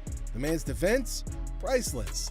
Seth's patience wanes as the man's excuses fall flat. Comedy? Pure gold. Exactly. Tolerate fake items, bids farewell with a sprinkle of Prince references. The man exits, but the drama's not over yet. Seth senses some mischief brewing. As the man leaves, Seth's parting words, a cheeky purple rain nod. Another day at the pawn shop, folks. Now, if you can't help me, bitch, get someone else that can. Do I need to get loud? What you do that for? Your punk ass home, bitch! Watch your punk ass home! You playing my man? Hey, where the electronics at, man? Let's see what you I ran got. out of gas in the damn parking lot. It doesn't matter how much it costs, man. I just need $150. 30. I want my 150, please. I would like- 35. I really don't need nobody. It's just gonna be me. Let's go, bro. Things get heated really quickly. Hey, nah. This man, get off me. Think I'm playing with y'all? They got a little bit Man, put. y'all. I want y'all to help me out, man.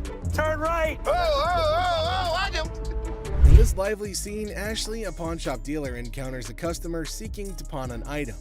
With a comical twist, the customer explains her predicament, having lost all of her money at the casino and now seeking to pawn her car seat, albeit without its base. She hilariously demands assistance, unaware of the impossibility of the situation. Too heavy to carry. I need the base. Ashley is unable to help her. Have to have the base for it. I know how a car seat goes. Can you Properly? get someone else? Where's the manager? Me. Do you have a supervisor? Me. So I can't take it in pawn. You Georgia peach looking mother. Now, if you can't help me, bitch, get someone else that can. This customer persistently pleads for help, emphasizing her dilemma. Now, despite her persistence, Ashley can't comply due to the missing base. The customer's escalating frustration leads to demands for a manager or supervisor, but to no avail. Tensions begin to rise as the customer insults Ashley, resulting in security intervention. To have the base for it. I know how a car seat goes. Can you Properly? get someone else? Where's the manager? Me. Do you have a supervisor? Me. So I can't take it in pawn. You Georgia peach looking mother. Now, if you can't help me, bitch, get someone else that can. Need you to take my car seat. Give me my mother car seat. I'm not going nowhere. Let me go! Oh,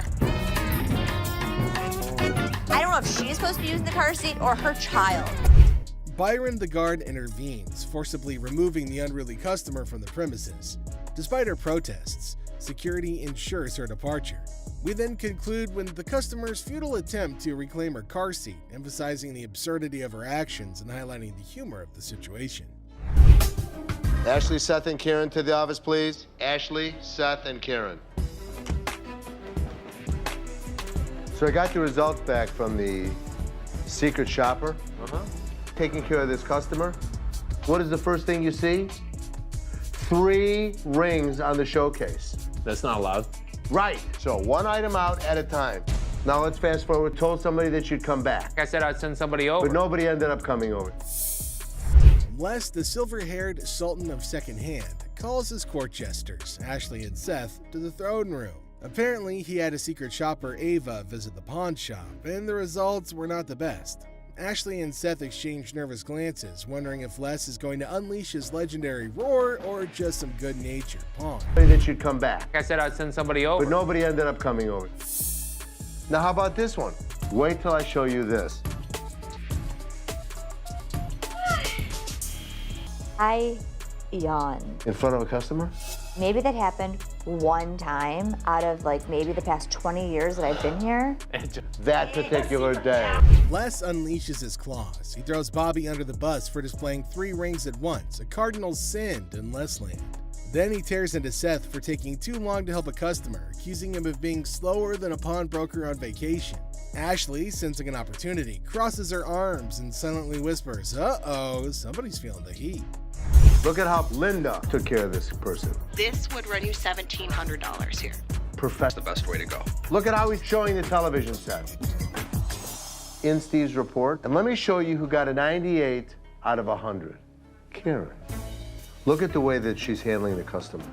I'm so happy I was able to help you tonight. 98. Les shifts his focus, showcasing the shining examples of Linda and JP. Linda, the Diamond 9 diva, expertly appraises a watch, while JP, the tech titan, demonstrates a TV with the enthusiasm of a kid on Christmas morning. Ashley takes a mental note, scribbling "Be more Linda, less Seth" on her pawn-shaped notepad. 98. The most important thing that we have to offer is customer service. You could learn something from me. A rose near 2 thorns. Les, I'm just doing my job. I'm very proud of you. Les reveals the ultimate scorecard. Karen, the customer service queen, scored a perfect 98. Ashley and Seth slump in their chairs, feeling like yesterday's jewelry. But Les throws Ashley a bone, calling her a rose between 2 thorns. A not-so-subtle dig at Seth. So Ashley puffs at her chest, basking in the rare praise, while Seth silently vows to outshine Karen next time. Is there something you need help with? No, I'm just browsing. Okay, sounds good. Anything catches your eye that you want me to pull out? I was kind of looking at some of these watches. Okay. Something wrong? Yeah, my phone. I just let did you take my phone? On the showcase. In a pawn shop far, far away from common sense, a customer's quest for an invisible phone turns the store into a circus. Imagine a magician's act gone wrong. Now add grumpy customers and confused employees. It's a comedy of errors where the only thing missing is the phone that everybody's looking for. Look, I ain't crazy. Damn it, I just laid my phone there.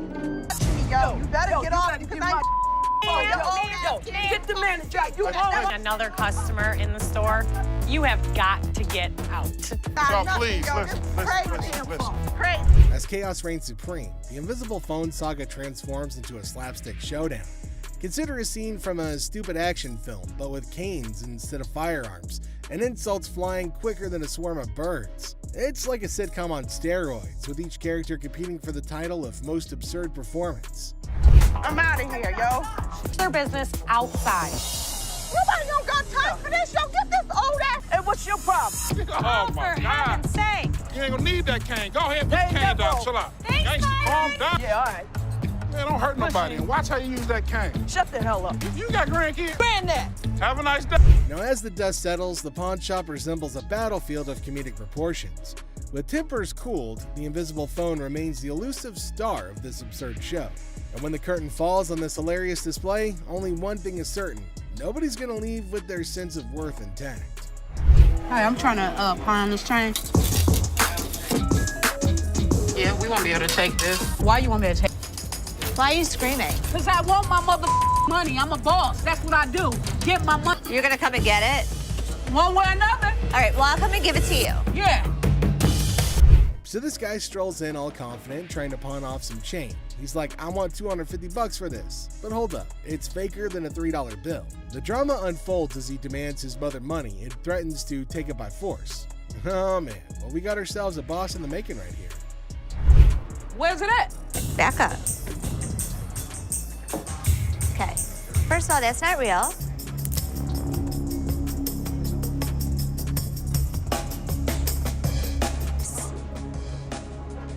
What? Do you want me to let you pawn your watch for $250? Here comes round two. The guy's still clinging onto that delusion, insisting that it's real bling. However, they're not having any of it, threatening to remove him if he doesn't turn down the volume. But at least he's willing to compromise. Now, will he finally accept reality, or is he going to keep shouting his way to nowhere? I'll take the $250. Wow. Changing a tone now. Yeah. Want to follow me this way? Thanks for helping me. Oh, take a look at that. The guy finally got a soft spot and finally ready to see reason. $250? Yeah, sure. Talk about a change of tune. And with that, he's off to his next journey. Hey, how you doing? Hi, how are you? I'm all right. My girlfriend, she came up here and she got rid of my Xbox 360 and I came up here to get it back. She got rid of your Xbox? Yeah, we got into an argument and I woke up and it wasn't there. So I called her and I asked her where was it at and she told me it was up here. So I just came up here to get it back. Okay, it's not just gonna give you your 360. You just need to give me my stuff. No, I don't need to do anything. I don't have no ticket. Okay, you done? Y'all just need to have me my because I'm gone. You gonna what? What y'all supposed to have some security guards or something? Y'all looking at me and He can look at whoever he wants. He's our guard here. So. Like I was saying, can I just have No. Can I just have So here's this guy, right? He waltzes into the shop like he's lost his favorite pair of socks in the laundry. Turns out his girl threw out his Xbox 360. And he's all like, I need it back. And Ashley's there, cool as a cucumber, asking for a ticket. Ticket to what? The Xbox amusement park? Classic mix-up. Another one? Well, let me just look for one that I want to grab. Okay, you go that way. I'll show you some. Wait Hey, right what up here, 360s there, and bro? I'll sell you one for $200. No, I can grab one for free. Excuse me? Now, the guy's on a mission, but Ashley's playing hardball. No ticket, no Xbox, she says. But our hero ain't having it. He's all like, just give me my stuff. Like, bro, do you even have a receipt? And then he tries some Jedi mind trick about grabbing one for free. Nice try, buddy, but this ain't a buy one, get one free sale. Oh, I got the feeling that, yeah, he really into video games because he tried to warp out of here to like another world. You know what I'm saying? Get out of here. Get the out. Now.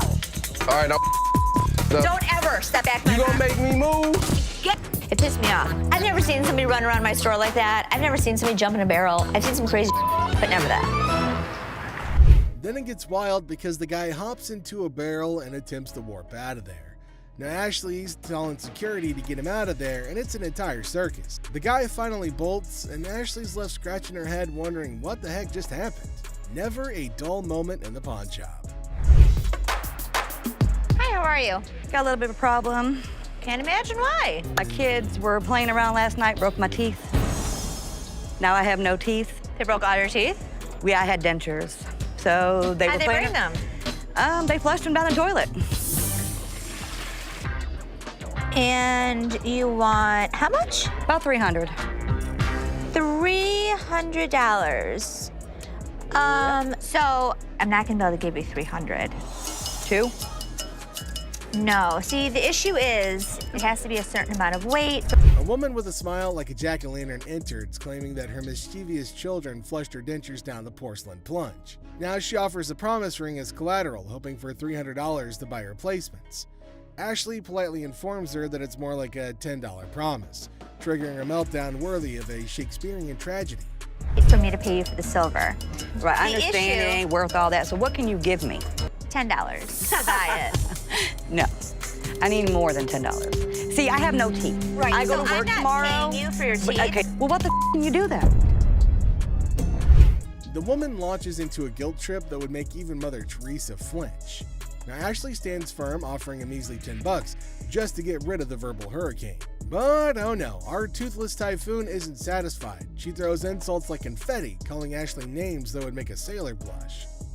Takes one to know one, doesn't it? Talk a lot of smart, bitch. I do, and so do you. Keep walking. Now what? I'm here. Now what? I'm here. Keep walking. Bitch, my car's this way. Lucky Ashley didn't knock the teeth out your mouth. Ashley, pushed to her limit, unleashes her inner dragon. The woman, finally defeated, slinks away, muttering threats. Ashley, victorious but slightly singed, sighs. One down, a million more to go. Hello. How are you? I'm fine. How are you? I like your nail polish colors. Thank you. What do we got here? A laptop? Laptop. You type in your password?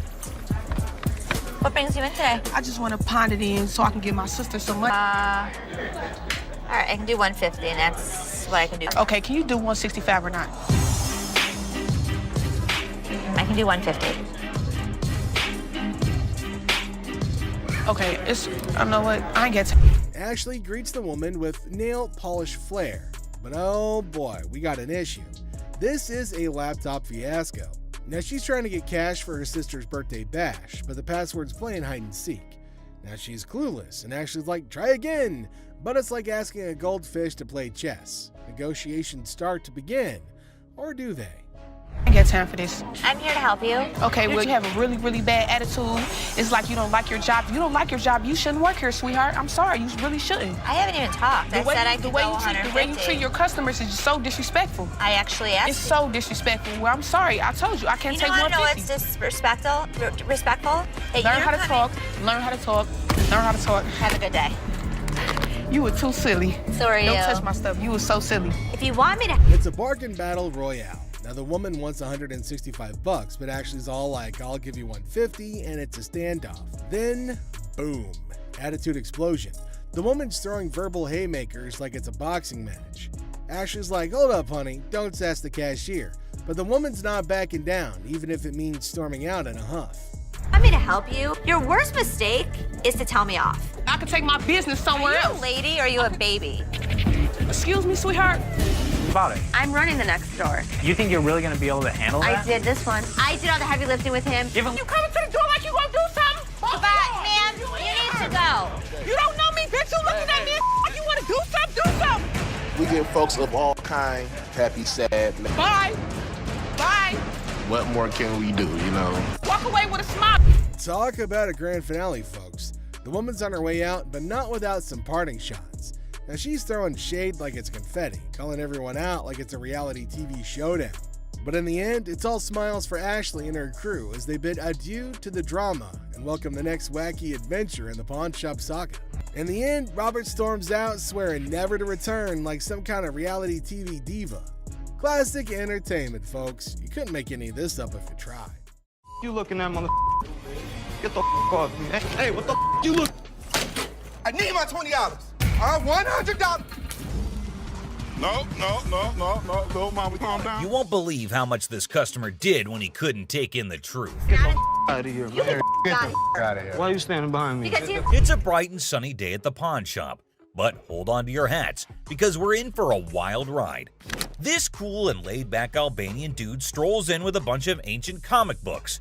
When I say cool, I mean it. Like, look at this. Bless. Ganti, how you doing? What's your name? Ganti. Genti? Yeah. Where are you from? He's got dollar signs in his eyes, thinking they're worth a fortune. But is he in for a surprise or what? Les and Ashley, the shop owners, give them their usual warm welcome. The customer proudly showcases his prize comics, claiming they're from the groovy 70s and in mint condition. He's even bold enough to demand a whopping $2,000 for the lot. What? They are shocked. How much did you want for him? I was looking around 2,000, man. $2,000. But our savvy Ashley ain't falling for it. She spots the bent corners and unimpressive preservation, grilling the customer about their sorry state. Poor fella, he's speechless. Didn't see that coming, did he? Do you see the edges? That's just one of them. Come on. No, actually, that's all. Ashley cuts straight to the chase and offers a jaw-dropping $5 for the entire stack. Yep, you heard it right. A gigantic drop from his lofty $2,000 expectation. Naturally, our customer isn't happy with the lowball and tries to haggle. But kudos to Ashley and Les. They hold their ground, eventually nudging the price up to a massive $6. Come on, you guys just work with me a little bit. Give me something, you know what I mean? 6? And that's when things go from zero to chaos. Our previously calm customer suddenly loses it, accusing the shop of playing mind games. Leslie tries to calm him down, reassuring him they're not joking around. But no, he won't take their word for it. He insists on verifying the authenticity of the comics, and Ashley's response takes him to new levels of shock. From the 1970s. So am I.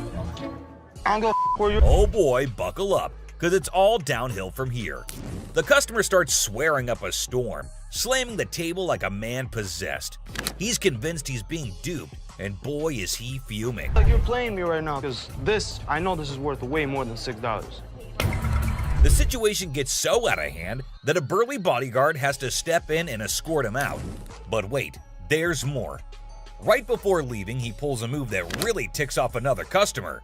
Talk about adding fuel to the fire. Get the off me. Hey, what the you look? Come here. Next thing you know, we're witnessing an impromptu street brawl right inside the shop. These two customers throw punches like they're in a heavyweight championship match.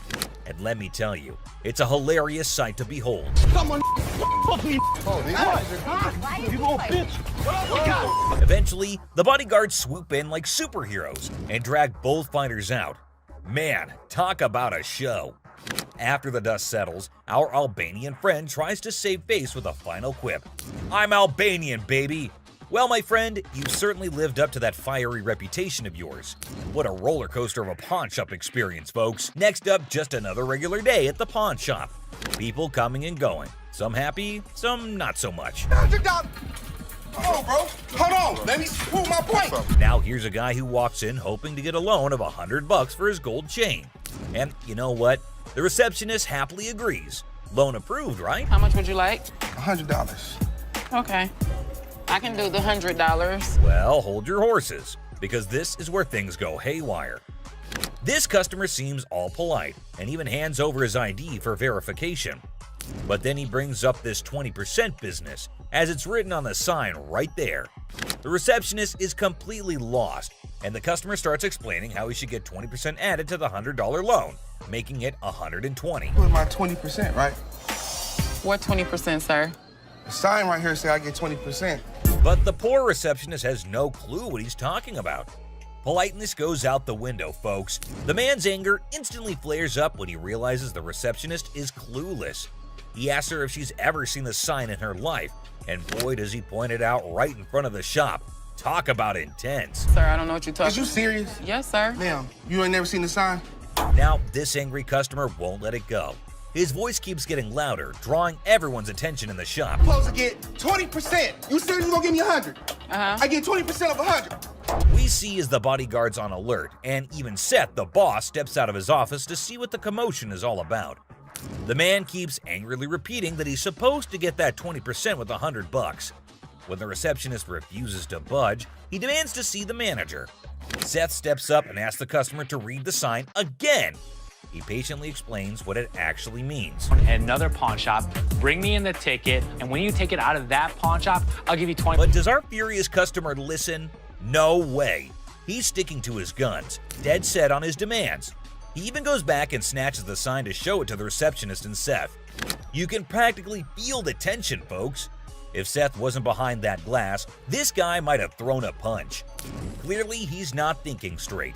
That's when the bodyguard steps in and takes the sign away from him. Hey, straight up, my man. Let us go. Let us go. 20%. The angry customer doesn't even give Seth a chance to explain. Oh boy, talk about rage blinding a person. This irate customer keeps shouting in the shop, demanding his 20%, hoping someone will back him up. Sir. Why? Well, because you're false advertising. I guess you think I can. You're not letting. But here's where things escalate.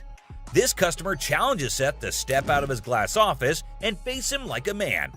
Whoa, the temperature's rising in here. But Seth's having none of it. He tells him to get out since he's causing a ruckus. And you know what happens next? He gets escorted out by the bodyguard. And get this, he tries to take the sign with him. I'm getting something out this, bro. I'm you down for this time, my man. I'm gonna take you down. Gotta admit, that's a bit hilarious. But the bodyguard quickly snatches it back, and the customer keeps cursing as he leaves the shop. But wait, there's more. To show his anger, this guy grabs a harmless plant and throws it on the ground. $20 worth right there, bitches. Oh, man. What did the plant do to him? Seriously, what did the plant ever do to you, man? And off he angrily storms away. It's never a dull day around here, is it? This next lady has real poor luck, but it does not excuse her behavior. Wait, man. The door's right there. Have a good day. Because you got a big dude, you think you hot? So this lady storms into the store demanding her stuff back, which happens to be just 2 TVs. The receptionist asks her for some ID and tickets as proof, but this lady is completely clueless. I need your ID or the tickets. My what? She doesn't have any of those things, and here comes the shocker. Her boyfriend pawned off her belongings. Can you believe it? Now she wants them back, and it's a pretty messed up situation to be honest. She explains to the receptionist that she can't provide the required documents because her no-good boyfriend isn't even around anymore. He left her high and dry. Ouch, that's gotta hurt. Now Ashley, who overhears the whole thing, initially sympathizes with this poor girl. But hold up, that sympathy doesn't last for long, and for good reason. I feel terrible for her, but I can't help her without her ticket. This customer suddenly loses her mind, like all the anger in the world has consumed her. And guess what she does next? Brace yourselves, people. She starts yelling and banging on the glass window, demanding her precious TV. Don't bang on my window! Seriously, that's not how you get things done. Even if someone is trying to help you, no one will tolerate that kind of behavior. Ashley, understandably furious, tells her to back off. The situation gets so heated that Ashley has to step out of the room to confront this unruly customer. And guess what? This lady has the audacity to threaten Ashley. Well, Ashley isn't one to back down, so she tells her to get the heck out of the shop. This customer is beyond crazy, I tell you. It seems like she had a truckload of problems even before she set foot in the store. What? I dare you. Now, the bodyguard steps in to escort her out, but oh boy, this girl goes on a rampage. She knocks over everything in her path, completely enraged. Come on, girl, you seriously need to chill out. Bye! What? I can't leave! Finally, they manage to get her out of the shop, but you won't believe what happens next. Unlike the previous guy who threw a plant, this woman tries not once, not twice, but 3 freaking times to break back into the store. I mean, seriously, woman, get a grip on yourself. This is just embarrassing for everyone involved. But damn it, we're not your local psychologist neither. Even the bodyguard has had enough at this point, and he can only imagine what kind of crazy exchange must have taken place. Man, oh man, what a wild scene that must have been. This next guy is the most polite guy you'll see, but things take an interesting turn. I'm trying to help you solve your issue. What you mean? What you mean? Well, folks, let me tell you about this wild encounter that went down. starting with a seemingly innocent greeting. Hey, how are you? I'm good, how are you? Well, actually, I'm not doing so good. Little did anyone know trouble was brewing. You see, this poor customer was feeling down because his dear grandma had passed away. He needed to sell something urgently to scrape together enough cash to cover his rent. Now that's a tough spot to be in, right? Enter Ashley, a real gem of a person. She genuinely empathized with this guy and offered a helping hand. So the dude decides to sell his late grandma's ring, thinking it's made of real gold and worth a fortune. Ashley, being the responsible gal she is, takes a good look at the ring to verify its authenticity. And guess what? It's not the real deal, folks. It's as fake as a knockoff Rolex. Okay. Do you have anything? Naturally, Ashley breaks the news to the guy and asks if he's got anything else to pawn instead. But this fella, he ain't buying it. He's convinced that Ashley's got it all wrong, and he wasted his precious time chatting with her. Well, hold your horses, buddy. Ashley calmly reassures him that his time wasn't wasted and suggested he could pawn his TV instead. But oh boy, this suggestion hit a nerve. He starts acting all weird and uncooperative, throwing a tantrum. TV. You can pawn your TV. What the I look like? Now, here's where things get intense. Ashley's just trying her darn best to help this guy out, but he's not having it. He demands his ring back and starts searching for someone else to deal with. I'm trying to do whatever I can to help him. This not making no sense. And when Ashley tries to explain that she's simply doing her job to lend a hand, it's like a switch flip inside this guy's head. He goes ballistic, questioning Ashley's every move and acting all erratic. It's honestly a bit scary, folks. Believe it or not, this fella has the audacity to tell Ashley to lower her voice, even though he's the one causing all the ruckus. Talk about pushing boundaries. He even has the nerve to put his hand on her face trying to belittle her. And get this, he's not even listening. Lower your voice. Lower your voice. Lower your voice. Lower your voice. He's busy with his threats, making Ashley's job even harder. But our girl Ashley, bless her heart, stands her ground like a champ. But wait for it, folks. Here comes the jaw-dropping twist. Out of nowhere, a hero emerges. My face. Don't put your finger in. Bam! This mysterious stranger slams our angry customer to the ground, WWE style. Can you believe it? And that's not all, folks. This hero then grabs the unruly fella and drags him out of the place. Because guess what? The dude still won't quit. On the ground. On the ground. On the ground, mother. He keeps up with his nonsense, making threats and vowing to return for more. Seriously, what on earth did Ashley ever do to deserve this kind of treatment? It's downright mind-boggling, folks. Well, the last person on this list is no less than any other irrational person than earlier. If the item was worth the money, I would give her money, but he was a loudmouth. It's just another ordinary day at the shop when this woman walks in, hoping to make some quick cash by selling her jewelry. Pretty common scenario, right? How you doing? I'm good. Trying to find this here. Well, here's the twist. It's also quite common for people to claim that their jewelry is real, when in fact, it's not. But it all depends on how they react when they find out the truth. Now, this particular woman already seems a bit agitated as she approaches the counter to sell her rose gold earrings. Les, the shopkeeper, takes a look at the earrings and bluntly informs her that the color is not real. Surprise, surprise. I can feel you. Okay, so what's up? They're not real. The woman didn't see that coming. Les goes on to explain why the color is faded, indicating that the earrings are not made of real gold. Now, you'd expect her to accept the reality and move on, right? Nope, not this lady. Instead, she comes up with a lame response like, well, duh, that's because it's rose gold. Seriously? I mean, it's common knowledge that when the color starts fading on real gold, it's a clear sign that it's not genuine. But this woman insists it's two-tone rose gold, while Les insists it's just some base metal. They were just base metal. It's not gold. Base metal is going to turn colors when you put chemicals on it. Come on, lady, listen to the expert here instead of getting all rude. The fact is, base metal changes colors, not real gold. It's pretty clear that this woman just wants some money and has the audacity to demand $200 for those earrings. And as if being rude wasn't enough, she starts hurling abuse at poor Les. That real rose gold earrings, man, I need $200 right now. What the is the... Talk about being confused and disrespected. I can't blame Les for not taking that kind of nonsense. So the bodyguard steps in to escort the woman out of the shop. But guess what? She keeps insisting that she wants her money and even asks the bodyguard to check the earrings again. Seriously, lady, drop it already. Here's the funny part, and you'll never guess what Les did next. Yeah. You want me to wrap these up? Yes, he did that. I mean, why bother with someone who refuses to listen, right? Eventually, the woman is escorted out by Les and the bodyguard, but she doesn't give up that easily.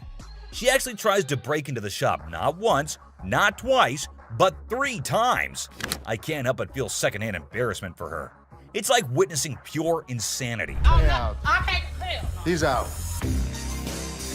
In conclusion, this woman's behavior was out of line.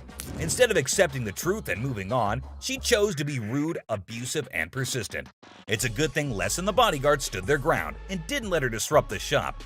Let's hope she learns a lesson from this and thinks twice before causing such a scene in the future. My dad truly believed that this glass could be something. Space for years. And you never know what surprises will walk through that door.